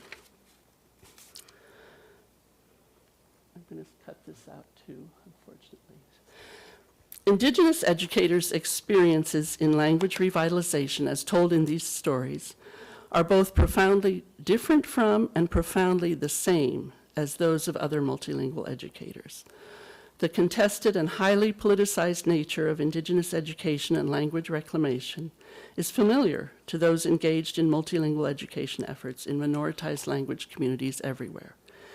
Yet these stories of Indigenous educators and language activists filling up and expanding ideological implementational spaces opened up by top-down policies, enacting multimodal, multilingual language learning and teaching practices, reclaiming Indigenous ways of speaking, doing, being, thinking, and feeling, and activating Indigenous voices, speak eloquently of the possibilities for constructing more just and democratic societies in our globalized and intercultural world.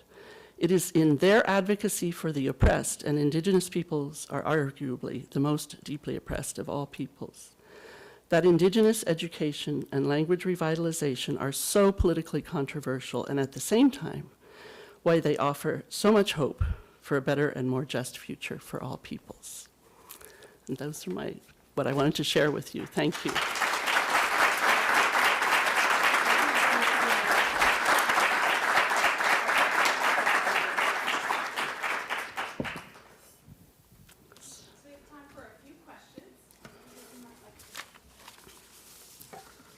Just raise your hand and we'll bring you a mic.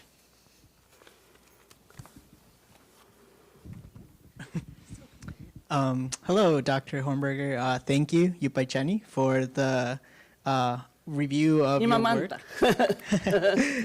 Review of your work, and I mean, personally, my work is focused within Ecuadorian-based Quechua populations, and of course, as you know, your students, Kendall King and Nicholas Limerick, are very much into that sphere. So I thank you for essentially producing great academics as well. That has also encouraged me as well to look further into this as well within my own communities.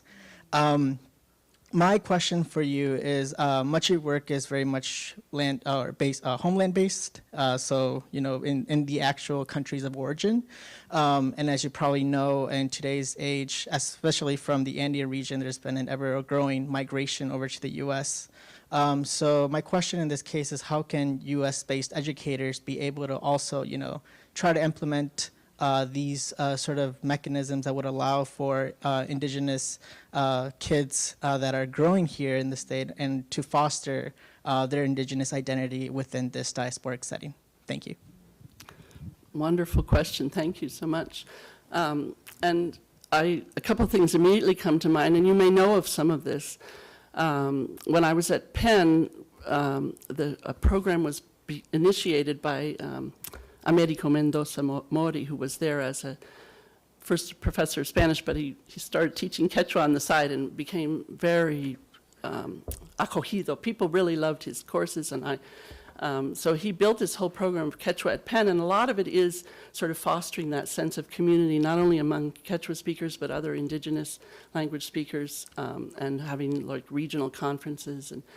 And so there's other examples around the country that you may already know about.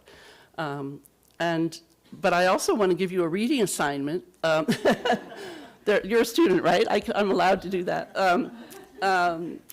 There's a special issue coming out of the International Journal of Sociology of Language, and it's co-edited. Well, I'm titularly a co-editor, but really my student, Francis Kvietok Dueñas, did all the work. And in there we have some writings from people like Americo Mendoza and others who are really paying attention especially to the diaspora element to the diaspora, or however you say that, diasporic aspect of indigenous languages. And you're absolutely right. I mean, one of the things that we think in that issue we try to bring out is how the languages are moving into new spaces and being taken up by new voices, and it's about bringing the language forward, not keeping it somehow pure or back or like a museum piece. So that's just a few things to say to answer your question. And people like you, you're the ones. You're the ones that are going to do it. So. Time for one more question.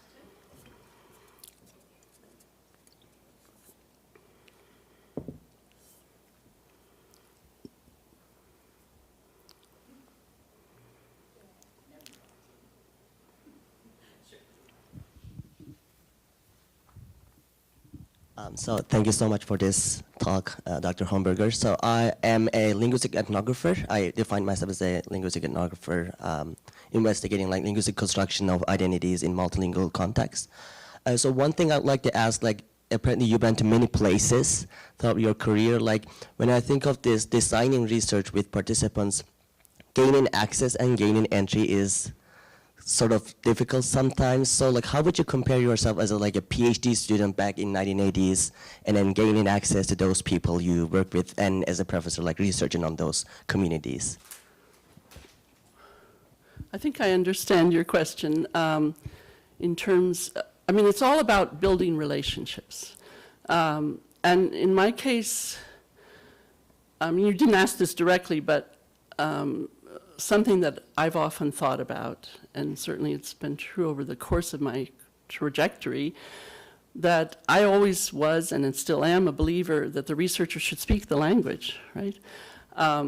And certainly that was my case for Quechua. I learned the language first and later developed my interest in doing research. And so I had that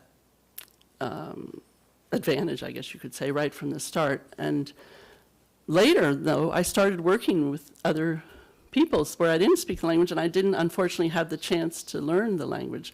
I did some research in Philadelphia, which was not with indigenous communities, but with two local communities, Spanish-speaking and Cambodian-speaking, as I was an assistant professor and starting in on that. And I originally thought I was going to learn Cambodian. I was sure. I tracked down materials and everything. I just never did. I just didn't have the time and attention to be able. So that was sort of a failing on my part. But what I'm getting at is later when I was invited to be in different contexts, and for instance, when I was invited to Sweden to be a visiting professor, and I said, but I don't know Sami, I don't, what they wanted and what I finally realized I had to offer was stories from the Quechua experience that I knew so well, and the toolkit that I could offer, and the listening ear that an ethnographer has. To really listen to what people are telling you and just feed back to them what they're saying. They have the answers, right? They have the know-how, they have the resources, similar to what you were saying. So just to be somebody, and often it was helpful to have somebody from outside come and do that, so that they would often say, if we just say this, nobody's listening to us. But if you say it, from talking with us, then we can get that. I don't know if I'm really answering your question, but you made me think of those things that I wanted to mention. So That's all the time we have for today, but please join me in thanking Dr. Oh, yeah. That was just great. Thank you. So we're going to give you the actual award. Yeah. All righty, thank you, Professor Hornberger, for your contributions to your field and community, carrying forth the Wisconsin idea. On behalf of the School of Education, we are honored to present you with the Distinguished Alumni Award of the Department of Educational Policy Studies.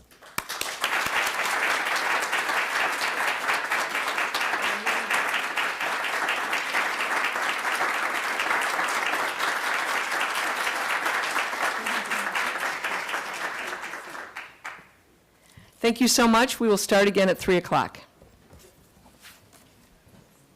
I loved that talk, and I thought the connection between your talk and the first talk Kept coming out and to I me. think you're going to see that with the third talk as well. So, and you know, it's interesting, the department's independent.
right. Hi, everyone. I'm Diana Hess, the Dean of the UW-Madison School of Education, which in my opinion is one of the most unique places in the world for its breadth across the arts, health, and education, as you'll see today. I want to welcome you to the Distinguished Alumni Awards. We're very grateful to have you all here, including those of you who are joining us virtually. For those of you who have been here throughout the afternoon, I want to welcome you back. I'll be sharing some similar context from our first talk and our second talk with the room. As we settle into this space together, it's helpful to understand the context of where we are beyond the education building at UW-Madison. The University of Wisconsin-Madison occupies Ho-Chunk land, a place their nation has called Dejope since time immemorial. In an 1832 treaty, the Ho-Chunk were forced to cede this territory. Decades of ethnic cleansing followed when both the federal and state government repeatedly but unsuccessfully sought to forcibly remove the Ho-Chunk from Wisconsin. This history of colonization informs our shared future of collaboration and innovation. Today, UW-Madison respects the inherent sovereignty of the Ho-Chunk Nation, along with the 11 other First Nations of Wisconsin. I think it's critical that we pause and reflect on this as we start our time together this afternoon.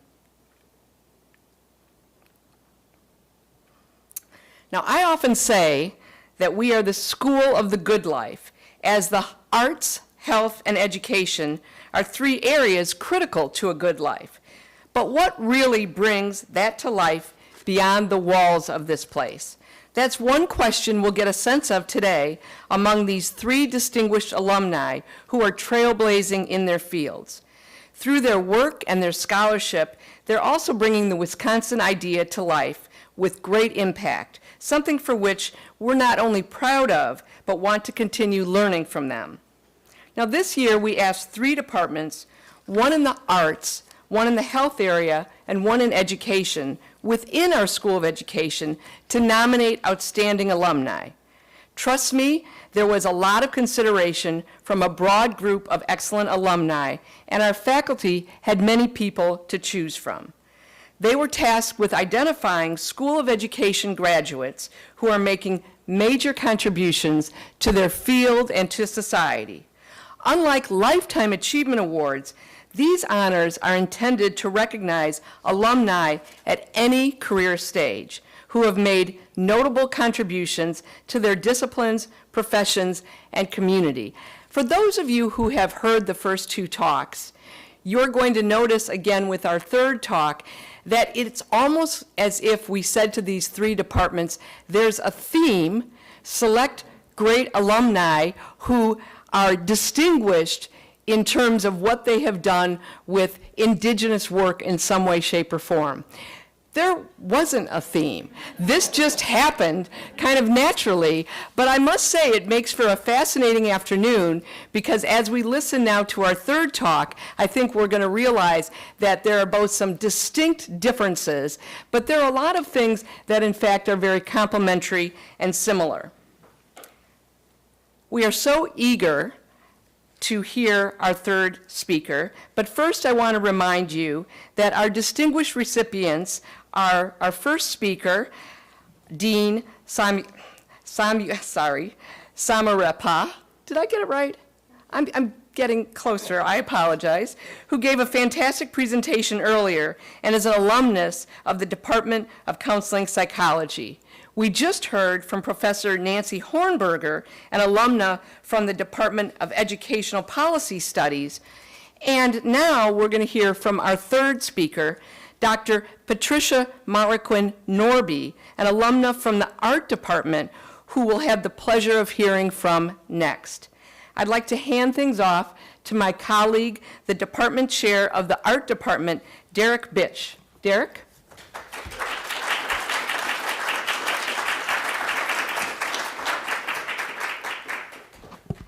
Thank you, everybody. Can you hear me okay? The Art Department is very grateful to help facilitate this honor with the School of Education to Dr. Patricia Marquin Norby for the Distinguished Alumni Award.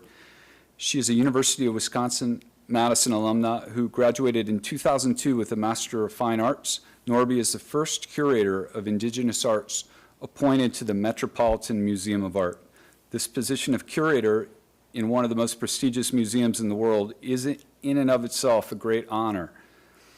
She may be the only UW-Madison Art Department alumni to ever serve in this role, but even more importantly, Patricia Marquin Norby is reshaping the conversation of Native American arts within the museum and beyond.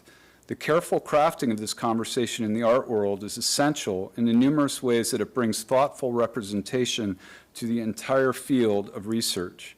After multiple generations of systematic marginalization and tokenization, this is a field that is well served with new perspectives. There is an essential need to have Indigenous art forms thoroughly and thoughtfully considered, reconsidered, and represented in ways that illuminate and respect their place within the fields of visual art and art history. Dr. Norby has excellent visibility.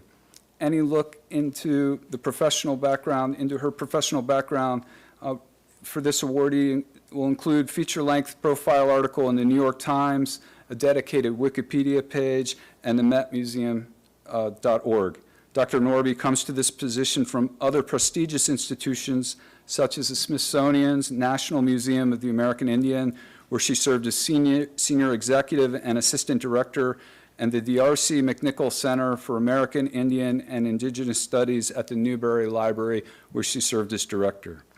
As the first full-time person of Indigenous descent hired for a curatorial position in the Met's 150-year history, Dr. Norby is an important leader to facilitate long-term relationships between Indigenous communities and the Met, focusing on what she terms meaningful systematic change.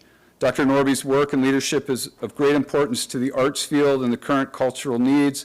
The University of Wisconsin-Madison is very fortunate to recognize such an influential leader at a national and international level. On behalf of the Art Department, I want to thank the School of Education for presenting this possibility and working behind the scenes to make this happen. I want to thank Dr. Norby for accepting this award and making the return trip back to UW-Madison here with us today.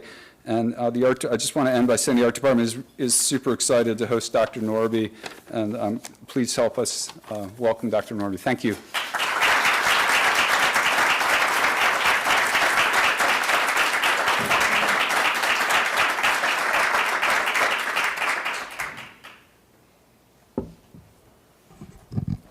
Thank you, Derek. Nari Hamashak, thank you, everyone. I'm Patricia Marquin Norby, Associate Curator of Native American Art at the Metropolitan Museum of Art in New York. And I would like to acknowledge that as a woman of Pudapacha descent, I'm a guest here in the ancestral homelands of the Ho-Chunk peoples and nation, and to other Indigenous peoples and communities, both past and present, who call this place home, I offer my gratitude and respect. I'm so incredibly grateful to be among such esteemed colleagues, and I would like to thank the University of Wisconsin-Madison School of Education, Dean Diana Hess, for this incredible honor. I would also like to thank my family, Dr. Nathan Norby, our daughter Madeline, and my in-laws, Mary Lou and Rick Norby, who are also here with me today. I share this honor with all of you. Thank you also to my fellow presenters for your beautiful presentations on health and healing and language, which is directly tied, as we all know, to the visual arts and to arts practices from Indigenous communities. Also, my colleagues in the Art Department, Department Chair Derek Bish, Professor Tom Jones, thank you for this nomination, Professor John Hitchcock, Dr. Jim Escalante, there you are. Also, I want to mention a couple people who are not here. Librarian Emerita Janice Rice, who was a great mentor and dear friend, and also Aaron Birdbear, who was a huge influence during my time here, and I know that he's getting ready to retire, and I saw all the announcements, and I just wish Aaron and his family all the best. And thank you all for your wonderful hospitality. When I left New York, it was 60 degrees. And it was wonderful because Sean Leclerc who has been an incredible host has just been doing an amazing job organizing all of this. He sent an email saying, on behalf of the University of Wisconsin, I'm very sorry about this weather. It was very sweet. So today I want to talk about my curatorial approach at the Met and also ongoing programmatic changes for Native American art, as well as current and upcoming exhibitions at the museum, including Art of Native America, the Charles and Valerie Diker collection, which debuted in 2018 and is now a permanent installation in the Met's American Wing. And also Water Memories, an exhibition which highlights intimate connections between Indigenous peoples and water. These important, timely changes both affirm and foreground Indigenous experiences and voices at the Met. They are projects grounded by collaboration and relationship building, and I was so grateful to Dr. Hornberger, who mentioned relationship building, because that is so key to what we do in all of our fields. And relationship building, both with source communities and individual community members, a practice which has always been a priority in my museum leadership, my fine arts scholarship, and now my curatorial practice. At the Met, in addition to my curatorial responsibilities, I am also the NAGPRA point person, which is a huge responsibility, as many know. I also have the honor of working closely with Native nations and Indigenous communities about the appropriate presentation, cultural sensitivities, and eventual repatriation of items currently in our care. In my role, I also consult cross-departmentally with colleagues who are interested in featuring Native American items in their exhibitions and programs, and I'll be sharing about some of those partnerships today as well. My curatorial approach is grounded by my long-term scholarship, which centers on 20th century American and Native American art of the Southwest and its ties to environmental conflicts. My scholarship has involved over a decade of building collaborative relationships with local communities in northern New Mexico, as well as extensive research in American Indian law, New Mexican land grants, legal transcripts, local correspondence, and petitions to spotlight, for instance, direct connections between the American art icon Georgia O'Keeffe's New Mexican landscape paintings and natural resource struggles in 20th century northern New Mexico. O'Keeffe, as many of you know, was born right here in Wisconsin, right down the road in Sun Prairie. And in 1946, she moved permanently to the ancient Tewa Pueblo Avashu, or Abiquiu, New Mexico, where she occupied the Indian Pueblo for nearly 50 years. In my work, I underscore the politics behind modern American art narratives, like O'Keeffe's, and demonstrate how 20th century modern American art aesthetics elided American Indian and Hispano voices and perspectives, and their perspectives and contributions to modern American art.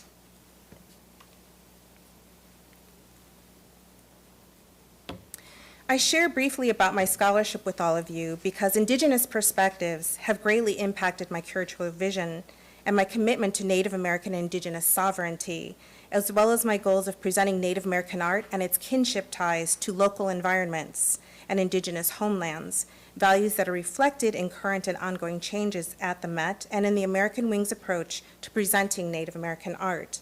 In addition to prioritizing Indigenous voices in the Met's Native American-centered exhibitions, institution-wide and collaborative efforts are now underway across the museum to appropriately highlight Native American perspectives in art while respecting cultural protocols, aesthetic expressions, and sovereignty, important values that allow for the presentation of Native American art along an aesthetic continuum according to community needs and preferences, while also creating a welcoming space for Indigenous visitors.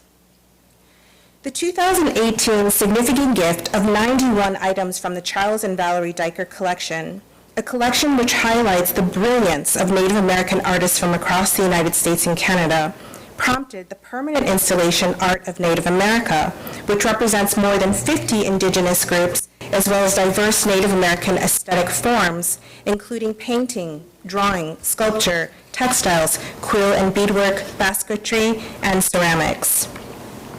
Most of the items in the Diker collection are 18th and 19th century works, and in my role, I have expanded Art of Native America to include modern and contemporary artworks that demonstrate unbroken aesthetic lineages. Collectively, the works on view represent 7 geographical regions, and please forgive me for speaking so generally about these regions. The woodlands, Northwest Coast, Arctic, Plateau, Plains, Southwest, California, and the Great Basin. This long-term installation has provided both many gifts and many challenges, and has helped to broaden the museum's perspectives and practices regarding historical, cultural, and aesthetic understandings inspired by the generosity of Native American and Indigenous communities and individuals who we are now working collaboratively with. Our fresh presentations of Native American and Indigenous artworks now reflect the commitment of the Met's American Wing to foreground Native cultural expressions and voices in meaningful and inclusive contexts. And so I just want to describe talk about what you're looking at. This is the entrance or the foyer to the Art of Native America exhibition. Originally, this space was not part of the gallery, what we call Wolf South, which is now where the permanent Art of Native America installation lives. It was used for various iterations of the American Wings collection, and then in 2018, it was indigenized, and we started putting Native American works in this space. When I arrived in 2020 during the pandemic and had an opportunity to walk through, I realized that some of the works that they were showing in this space were not local, they were not regional. They were Tlingit items, they were Lakota items, and I emphasized to my colleagues, we have to have local representation and local representation from the host communities in this space. It is the first thing that we see, that people see, and that they're welcomed by as they walk through. And so I'll show you some, right now what we have on view are Anishinaabe or Ojibwe jingle dresses, and they're on view with a work by Shinnecock artist that I'll also talk about.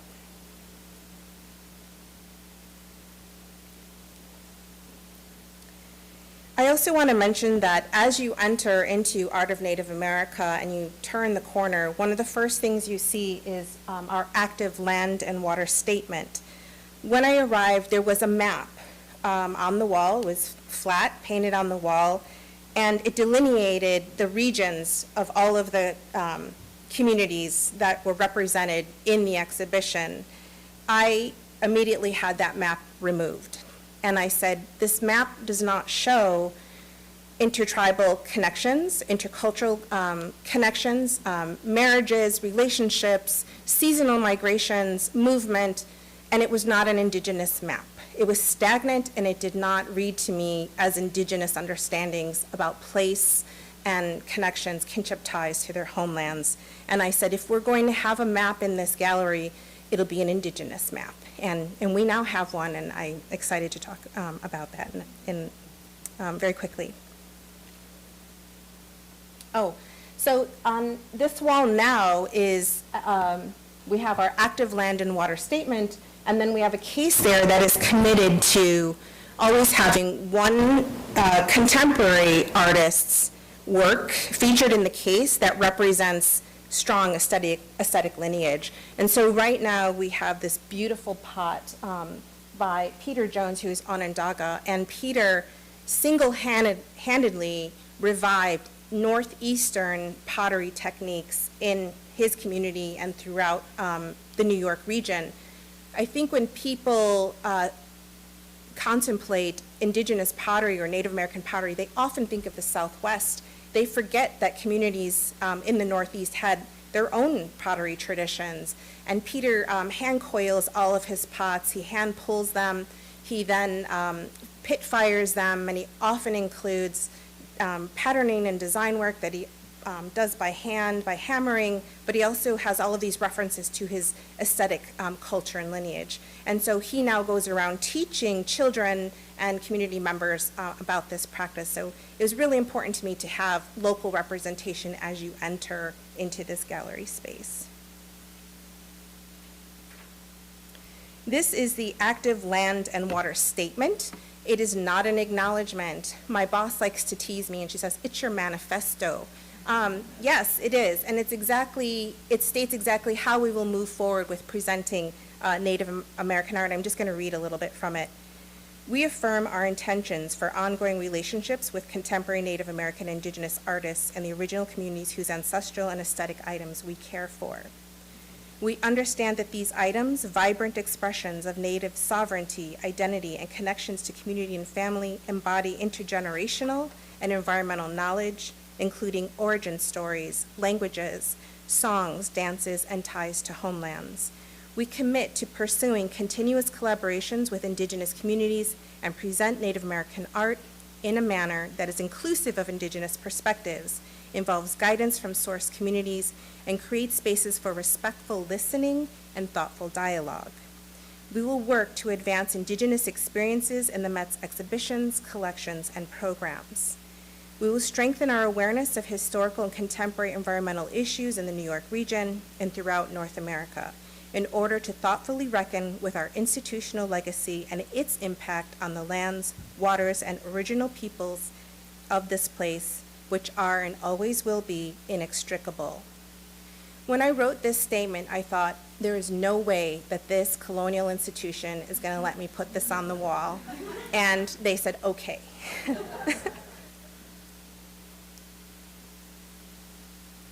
Also, in May of 2021, the museum installed on the facade of the Met this land acknowledgement. Now, this is a land acknowledgement. It is stating that this is Lenapehoking, or homelands of the Lenape people, where the museum is now situated. It's an acknowledgement. It's less an active statement, but we do work in partnership with the Lenape people. We now feature contemporary Lenape artworks in our gallery space, when once we had only had historical Lenape works. And so we place contemporary works in dialogue with the historical works in order to demonstrate that aesthetic continuity. And then going back to the entrance, I think there might be a little. I'm always so worried to press a button. Is the red line for the red little arrow? Oh, great. It's not showing up, but is it? Oh, here it is. So these are the two Anishinaabe Ojibwe jingle dance dresses. And then this is the work by a Shinnecock artist, Courtney Leonard, who works with ceramics. And we recently hosted a jingle dress scholar, the premier jingle dress scholar, Brenda Child, who is Red Lake Ojibwe from Minnesota and the premier historian on this practice. Jingle dance dresses are considered prayer. They're a dance of healing, and so it was really wonderful to hear about healing and its importance. These dresses started, or the jingle dance tradition started during the 1918 flu pandemic, when the pandemic was wiping out Indigenous peoples from many communities. And the story is that there was a man, an Anishinaabe man, who had a dream about this dress, and the sounds that this dress would make as a woman dance this dress.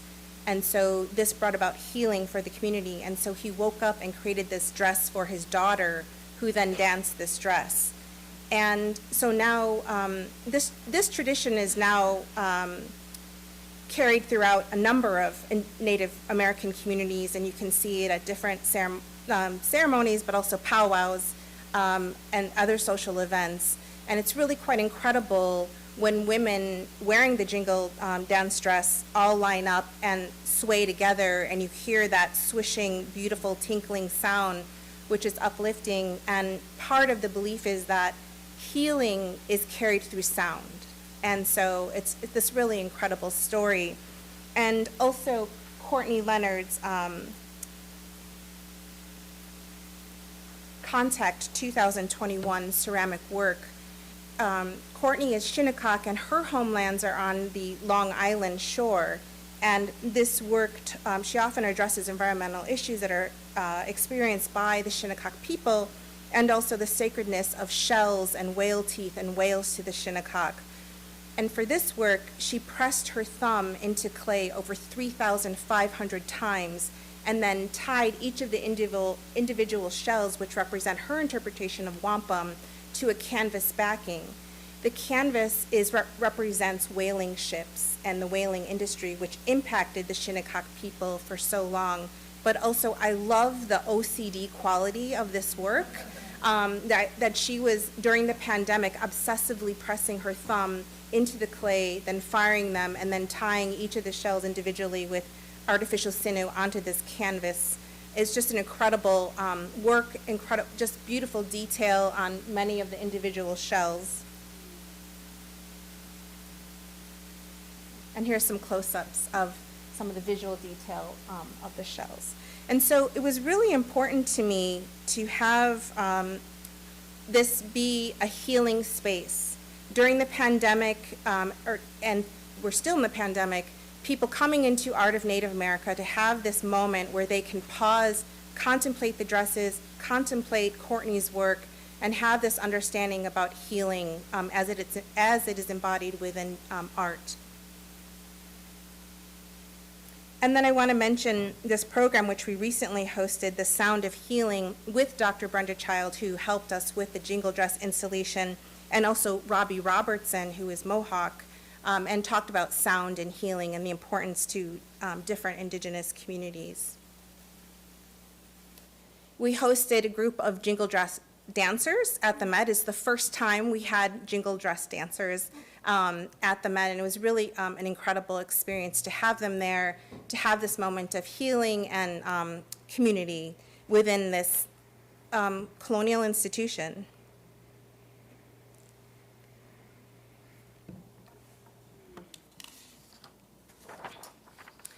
A recent cross-departmental collaboration at the Met involved the inclusion of multiple Indigenous designers in the Costume Institute's 2022 rotation, In America, A Lexicon of Fashion. This major exhibition coincided with the Costume Institute's 75th anniversary, as well as the annual Met Gala, which is held every year on May 1st. And I know many of you are familiar with the Met Gala. It's widely publicized, and all of these stars turn out for it. The Met Gala, and as well as the exhibition, celebrated the creativity and originality of diverse designers and their cultural identities expressed in their distinct works. The fashion reappraisal not only presented American fashion as diverse and multifaceted, it was also grounded by unique cultural and emotional resonances and historical narratives represented by crowns of curated vocabulary. So what I'm saying is that each of the outfits had a particular word, again, another reference to language that was worn as a crown above the outfit.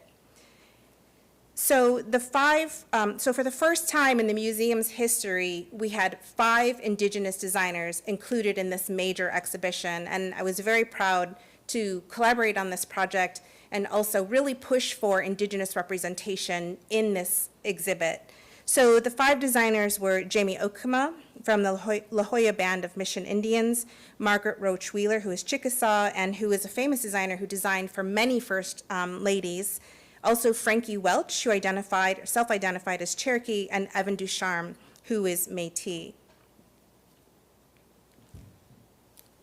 Recent exhibitions in the American Wing that involve collaborations with source communities, individual artists, and community members following their lead on how to best foreground Indigenous voices and experiences included the Carl Bodmer North American Portraits on view in April through July of 2021, and the Jules Tavernier and the Ilem Pomo on view from August-November 2021. Each project included numerous community members as co-curators, advisors, consultants, and contributing authors in order to represent 19th century paintings in context with intergenerational histories, personal lives, and family legacies of contemporary Native American communities who hold direct ties to featured artworks and individuals depicted in the paintings. I would also like to acknowledge that your own former Director of Tribal Relations, Erin Birdbear, generously authored a very beautiful and moving label for this exhibition, which focused on the strength of Indigenous women. So I just want to give a shout out and say thank you to him.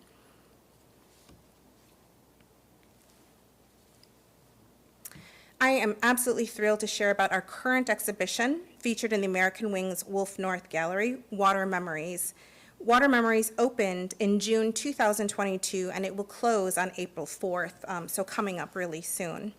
Water Memories was selected as one of the top art exhibitions of 2022 by the New York Times, as well as Hyperallergic. This exhibition would not have been as meaningful or as successful without the voices and contributions of University of Wisconsin community members, including Janice Rice and Tom Jones of the Ho-Chunk Nation, Rick and Becky St. Germain of the Lakudere Indian Nation, and also the work of Truman Lowe, who is also a member of the Ho-Chunk Nation. I'd also like to acknowledge the Chippewa Valley Historical Society in Eau Claire, Wisconsin. It was a wonderful historical society for their generosity for this exhibition. The exhibition presents intimate connections with and memories of water and explores diverse aesthetic expressions of one of our most precious natural resources. Water Memories flows as a current of stories and moments that contemplate the impact of water's presence and absence upon our daily lives. The show includes 40 works that are created by both native and non-native artists, and also direct and also non-representational references or depictions of water embodied within the works. The show is divided into 4 sections, which I will talk about. The first one is called Ancestral Connections. The second one is called Woods and Streams. Then there is also Water and Sky. And then the final section is Oceanic Imaginations. The exhibition opens with Chemehueve artist Cara Romero's 2015 archival photograph, Water Memory, which is seen here. It is also the signature image for the exhibition and is now, I'm very excited to share, a promised gift from a private collection. In an online interview, the artist stated, "I wanted the male and female represented in the photograph to be historically affected by the element of water in a literal sense, so that it would further empower the spiritual connection that natives have with water. Here, we have a male and female Pueblo corn dancers, captured in both a terrifying and peaceful freefall into a mysterious deluge of natural water. So while it is disastrous, it is also peaceful. It's part of the life cycle. Water is cleansing, and there's spirituality embodied within it. It's very frightening, but they've just been swept off the corn dance line." So this vision for this image came to Cara as she was watching her husband's community, the Cochiti Pueblo corn dancers, one season when there had been a lot of rains in northern New Mexico. And so she was watching the dances and imagined what would happen if a flood washed all of the dancers away. And so she wanted to create or capture this image. So she trained herself in underwater photography in her bathtub while on the phone with an underwater photography expert. Then she also took lessons in scuba diving. So just an amazing technical feat to get this image. And then these are her husband's family members and her family members as well, who are the models for this image. And it's just this ethereal, magical image. The dancers look as if they're simultaneously rising up but also sinking. And then one thing about it is that it was taken in a Motel 6 swimming pool. And it just does not look like that. It looks incredibly ethereal and magical. At the entrance of the Water Memories exhibition, we present this powerful Thunderbird jacket that was created by Saxon and Rick St. Germain of the Lakudere Nation in Hayward, Wisconsin. Created in 1971, Rick wore this jacket during the occupation of the Winter Dam in Sawyer County, Wisconsin, a takeover that resulted in the tribe's renegotiation of the dam's license, recovery of several hundred acres of land, and the development of a tribal hydro generating project. I interviewed Rick about this jacket, and I had remembered the jacket when I was a student here, actually, and had also later on taught at the University of Wisconsin-Eau Claire. And I remembered this jacket at the Chippewa Valley Historical Society Museum, and they had it on view there because Rick donated it, and there was a story about the Winter Dam. I wanted to have in Water Memories the multi-generational representation of water protectors.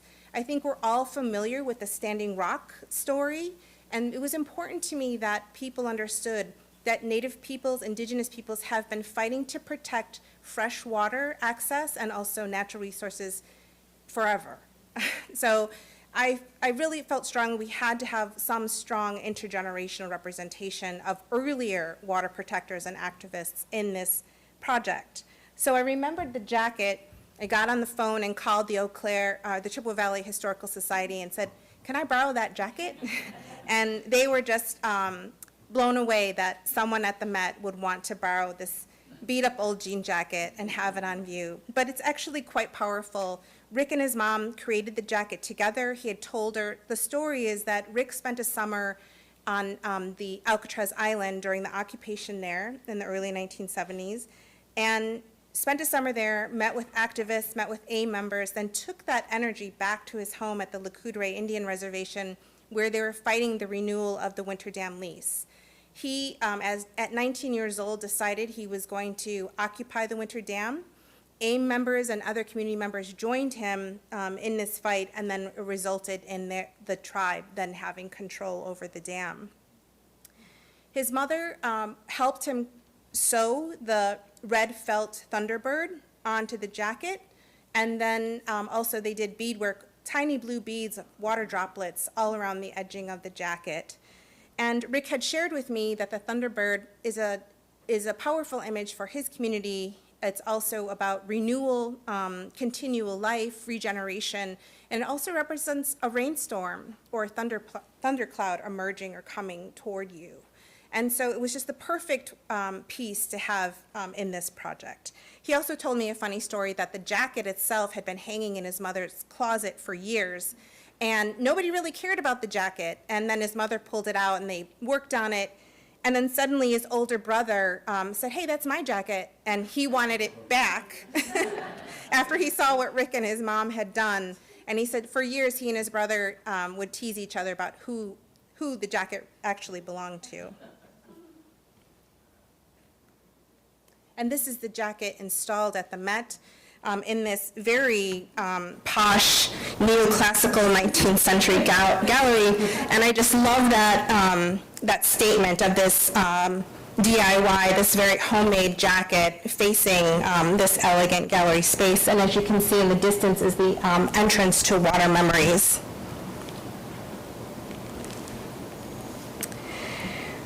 So a recent acquisition, which is very dear to my heart and was actually my first solo acquisition as the curator at the Met, is by the renowned Ho-Chunk artist Truman Lowe, who many of you know very well, and who was my professor and professional mentor early in my museum career.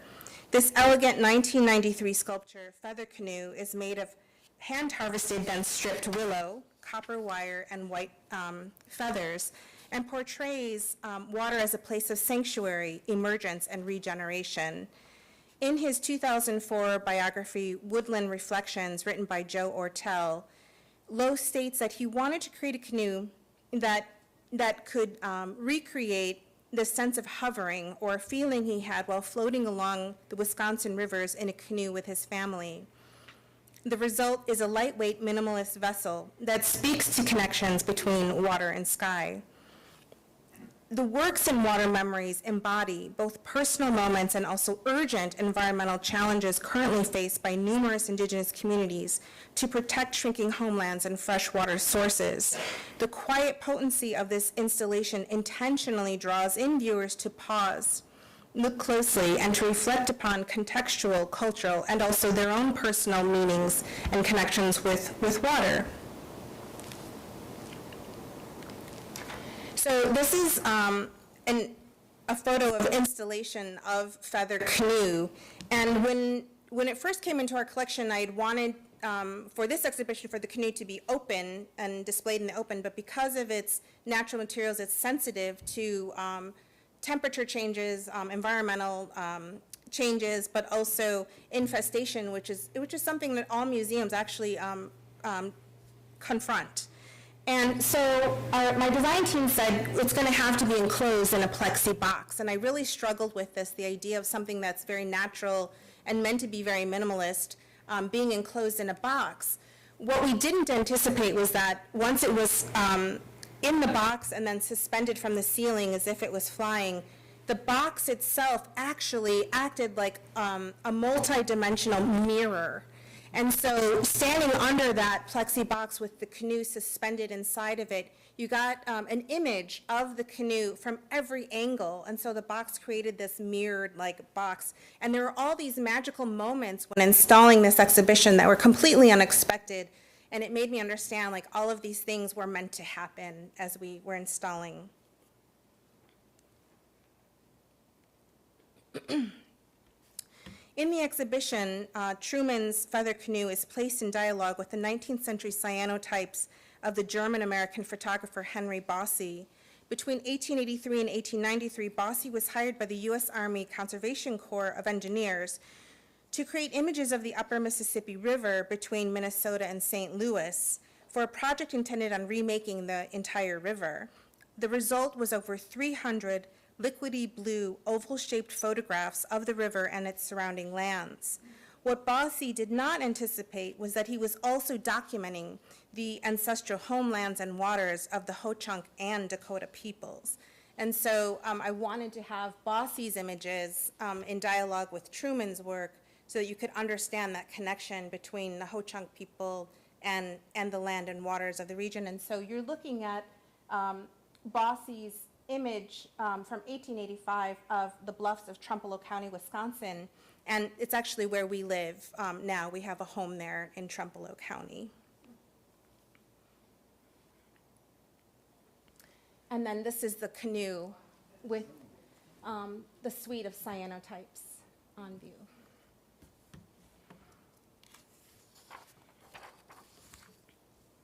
We also have featured these Ho-Chunk items in a case along with some work by Tom Jones, which I'll talk about in a moment. And they're actually quite beautiful. And we invited Janice Rice, who is also from the university and also Ho-Chunk Nation, to tell a story or write the label for these works. And she did an incredibly beautiful job. Oh yeah, this is the slide that goes a little slow. There. Your slide is at a really high resolution, Tom. It's really beautiful. So Tom Jones so generously loaned to the exhibition and images of his trail marker tree series. And I absolutely love these images. And we talked about what the trees mean, and they are, and as I mentioned earlier, I said that if we have a map, it'll be an indigenous map. These trail marker trees, as Tom has shared, point to fresh water sources, other important natural resources, also ceremonial spaces, and they're basically an indigenous map within the living environment or navigational method for indigenous peoples.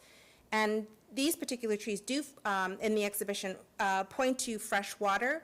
And I also love that this tree this image taken in the wintertime has yet another embodiment of water represented as snow.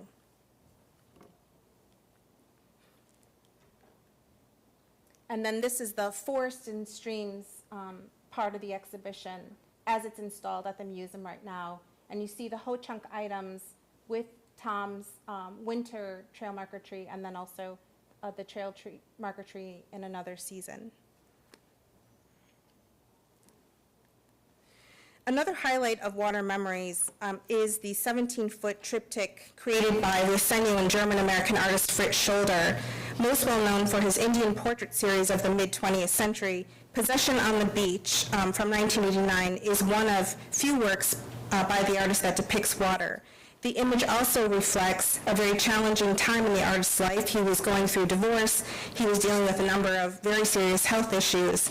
And the inclusion of this work is really important. It's actually the first time Fritz Scholder, who was a major 20th century American Indian painter, it's the first time he's included in an exhibition at the Met.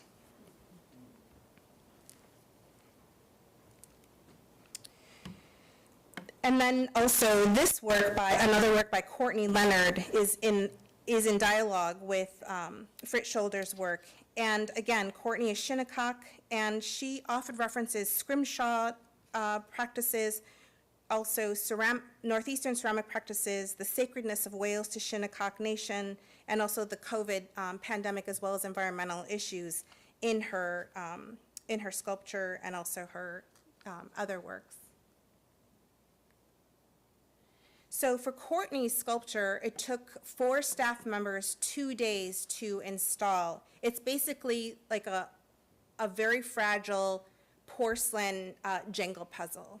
And so the sculpture includes over 60 hand-coiled, hand-pulled, and then individually fired whale teeth. Each of them have a very specific weight, and they have to be installed according to their weight and size, and there are very specific instructions that were included by the artist. And so this is me along with my one of my colleagues installing, and this is at the very beginning. And we have little Post-it notes here of where the next teeth should go. Also, the teeth were organized by their weight and size. We had 4 of these tables all around this platform where we had cushions and blankets so that we could install. It was very much like, have you ever seen Tibetan sand painters as they're very quiet, and there's this crowd of people watching them do this? That's exactly what this was like. And there were 4 of us very carefully and very quietly balancing each of the ceramic whale teeth, and then there was this crowd of Met staff members watching us as we did all of this, so it was really interesting.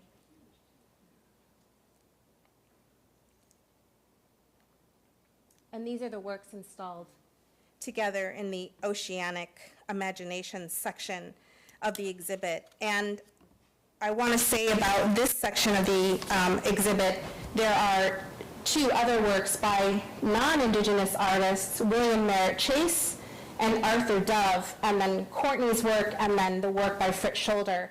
And I'm a strong believer that there's absolutely no reason why up-and-coming young Indigenous artists, as well as established Indigenous artists, should not be placed in dialogue or on view with major hitters like William Merritt Chase or Arthur Dove.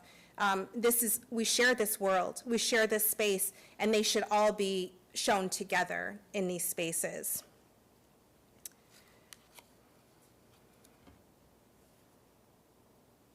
I just lost my place. So the entrance of the gallery, you see these mirror shields, which were designed by Chinumpa Hanskaluger, who is Mandan Hidatsa, and also from Standing Rock. And he came up with the idea for the mirror shields when he saw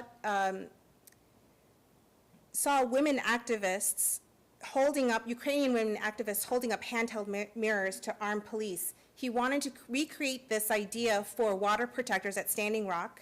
And so, but he wanted to use materials that would not become dangerous projectiles for the water protectors. So he created these cut masonite shields that were then covered with reflective mylar for water protectors to use when projectiles and other materials were being hurled at them by armed police.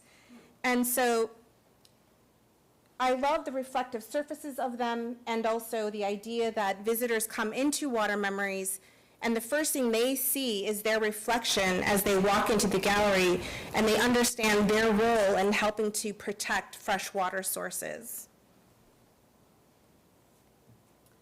We invited Native American community members from across New York City to work with us, and we also compensated for them for their time, and Chinumpa volunteered his time and led a workshop to build the mirror shields. So it was really important to us not to aestheticize something that was really important as protective gear, but also the important meaning behind the shields as a tool or method for activism. And so we invited community members to come in. They built the shields, and then they also wrote secret messages on the back of the shields to water protectors. And once the show is deinstalled, all of those shields will be sent from the Met to active water protectors in Minnesota. And then this is the entrance as you're coming through Water Memories.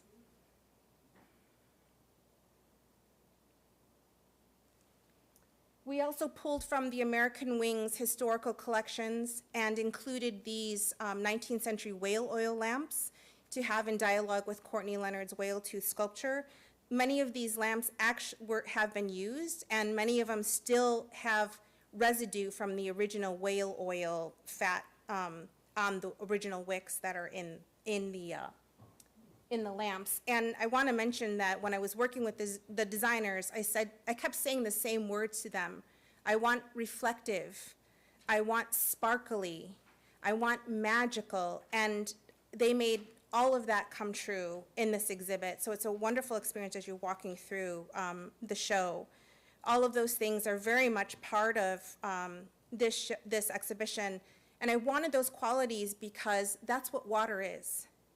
Water is reflective. Water is ethereal. Water is magical. It's all of these things. And so I really wanted that carried as an aesthetic element throughout the show. And I often tell people that I have one of the best jobs in the world. I work with an entire team of people who make my imagination come true.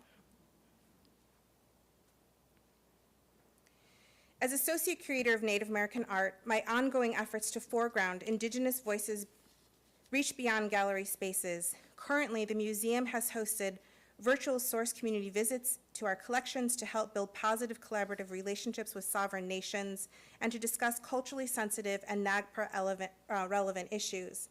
Also ongoing are educational and public programs featuring Native American artists, scholars, and community experts that highlight current issues in Indian country.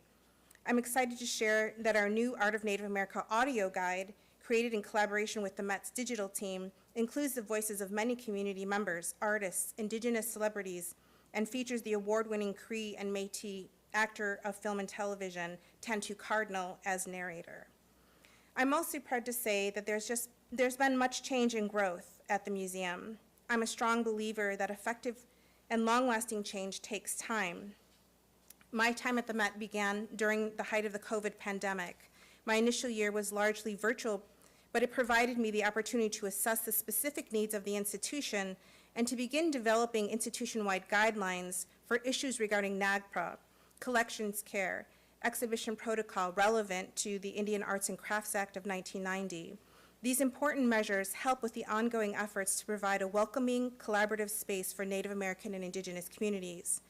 I'm very excited to share that I just finished and received full approval for our new Native American Arts Initiative, which will centralize all needs to support positive changes working with Native art at the Met, and will include 2 new Native American art positions at the museum, as well as a study and ceremonial room for private community viewings for Native communities and their collections at the museum. It is the first of its kind at the Met.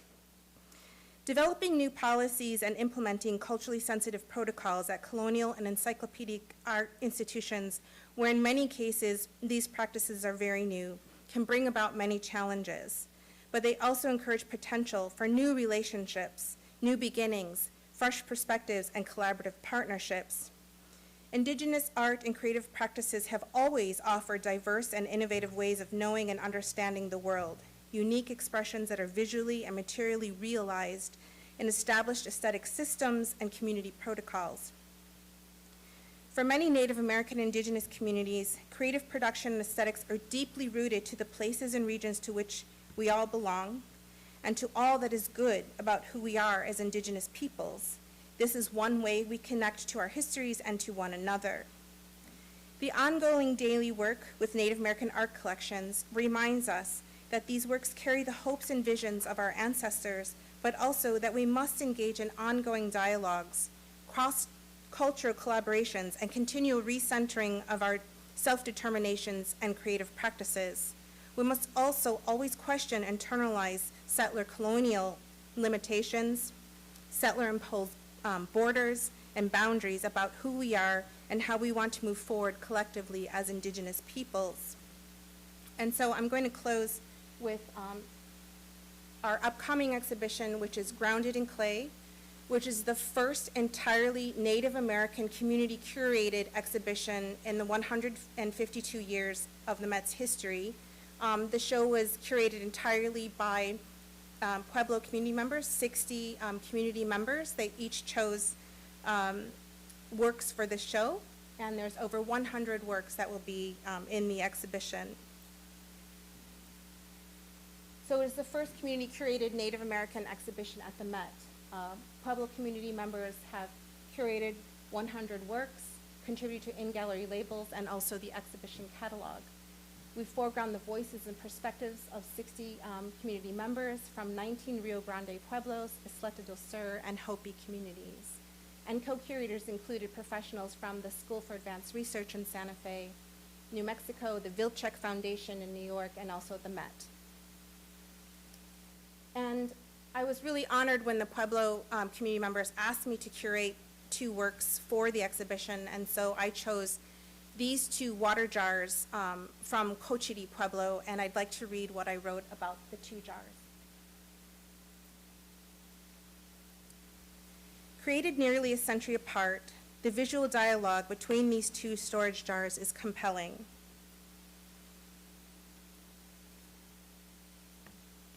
Striking images on both jars are painted with hand-harvested, then ground and boiled bee plant, a natural pigment which blackens when fired and contrasts against the creamy white slip. On one jar, rain, clouds, birds, and pollinating insects, specifically butterflies in a state of transformation, reference water and sky.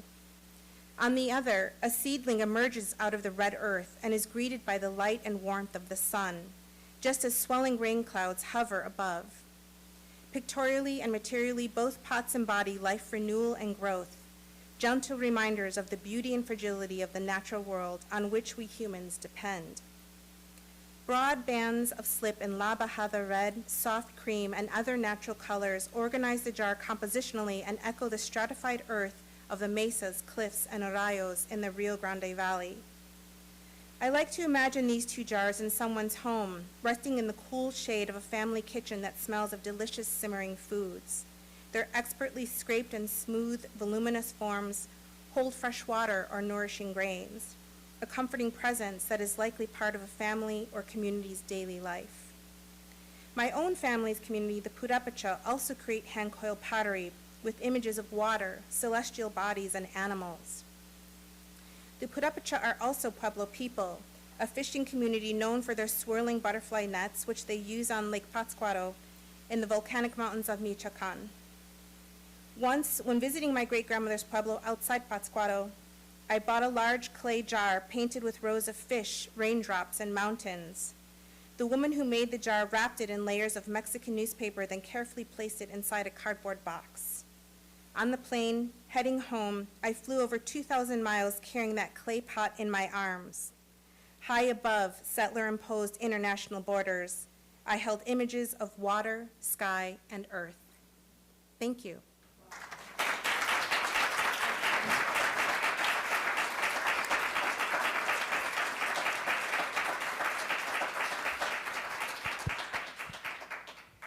I went on too long. Yeah, no, thank you so much. I think I have the honor of emceeing a few questions, so. If we have any questions? So you had talked about your collaboration with the costume department, but I'm also curious if you're doing other collaborative work with, for example, like modern contemporary or photography and other departments like that. Yes, actually I am, and I had some of those slides, but my talk was too long, and I took those out, and it was still too long. But yes, I work with all departments across the museum, and currently worked with the photography department on an exhibition that will feature the work of Wendy Red Star, and then also working with the photography department to acquire new works. And then it's a little complicated at the Met because we have 17 curatorial departments, and there, you know, with every institution, there's politics. And so the photography department is they're wonderful as colleagues, but they like to be the people who collect in their area. And so I can only get away with so much with pushing acquisitions across departments. But when I have colleagues who come to me and say, oh, we want to, you know, get this work or that work, I always say yes. Like, if it's something that I think is important to the collection, I always encourage the acquisition, because we all have, as we all know, we have limited budgets. And so if there's another department that has money to do so, then I'm like, yes, please do. Like, and then I will borrow from them if I can. So. Thank you. Yes. We have time for one more question. Adam Nelson.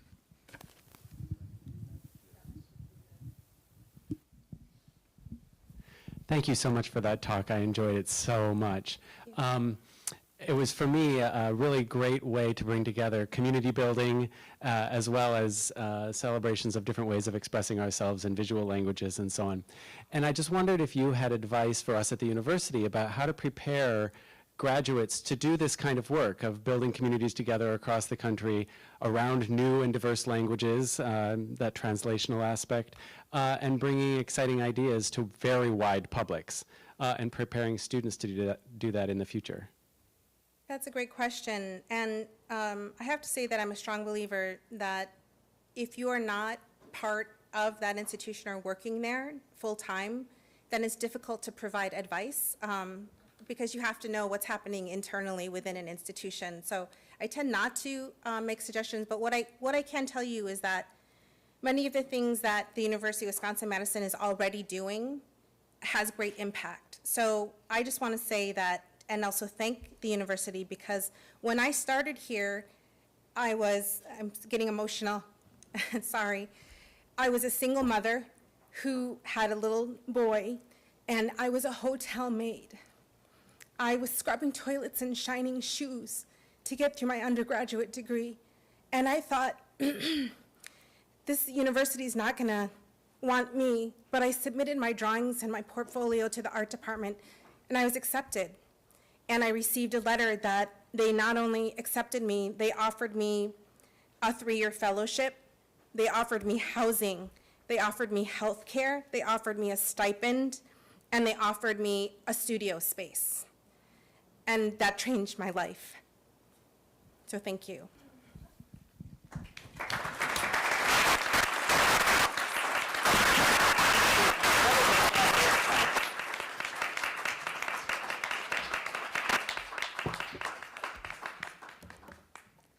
So I want to thank you for your contributions to your field and community, carrying forth the Wisconsin idea.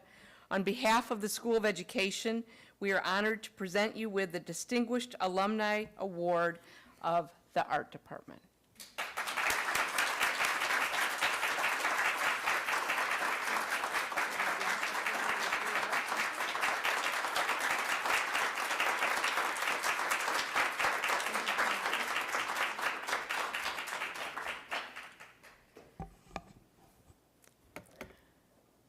So this concludes our talks from these 3 talented alumni. I can't begin to thank you so much for taking the time to come back and share your insights with faculty, staff, and especially with all the students who've been here today. So I want all of you to please join me in giving our honorees a rousing round of applause.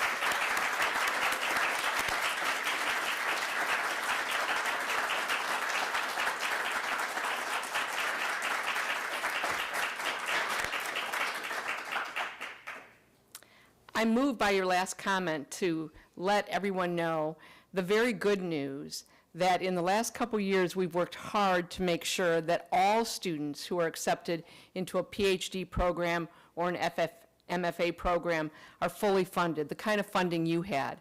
So now every student who is accepted into any of our PhD programs, every student accepted into our MFA program, and next year we'll have 87 new students joining in those programs, is guaranteed full support for the entire MFA program and 5 years of full funding for the PhD program.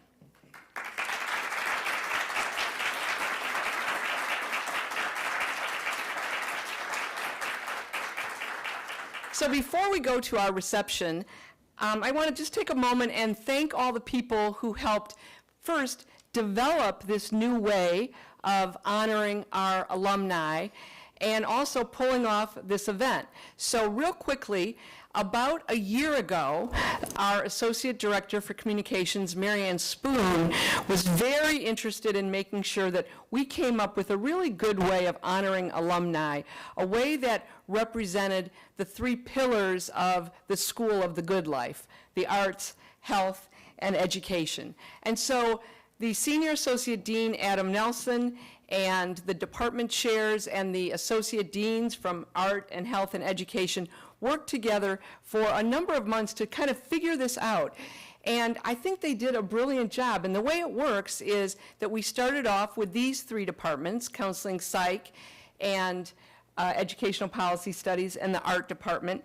Next year, we'll have awardees from our dance department, which is the oldest dance department in the United States, our kinesiology department, and our Department of Educational Leadership and Policy Analysis. And the following year, we'll round out our 10 departments with rehab psych and special ed, theater and drama, curriculum and instruction, and educational psychology. So for those of you who are thinking, well, why do these three departments get to pick? It's because they got to go first, but the others are going to get their turn as well. So I'm very indebted to the people who put this new program together, and then very thrilled about how terrific this event has been. And I thank in particular Sean, who did so much work putting together this event and also took the time to apologize for the weather. So thank you, Sean.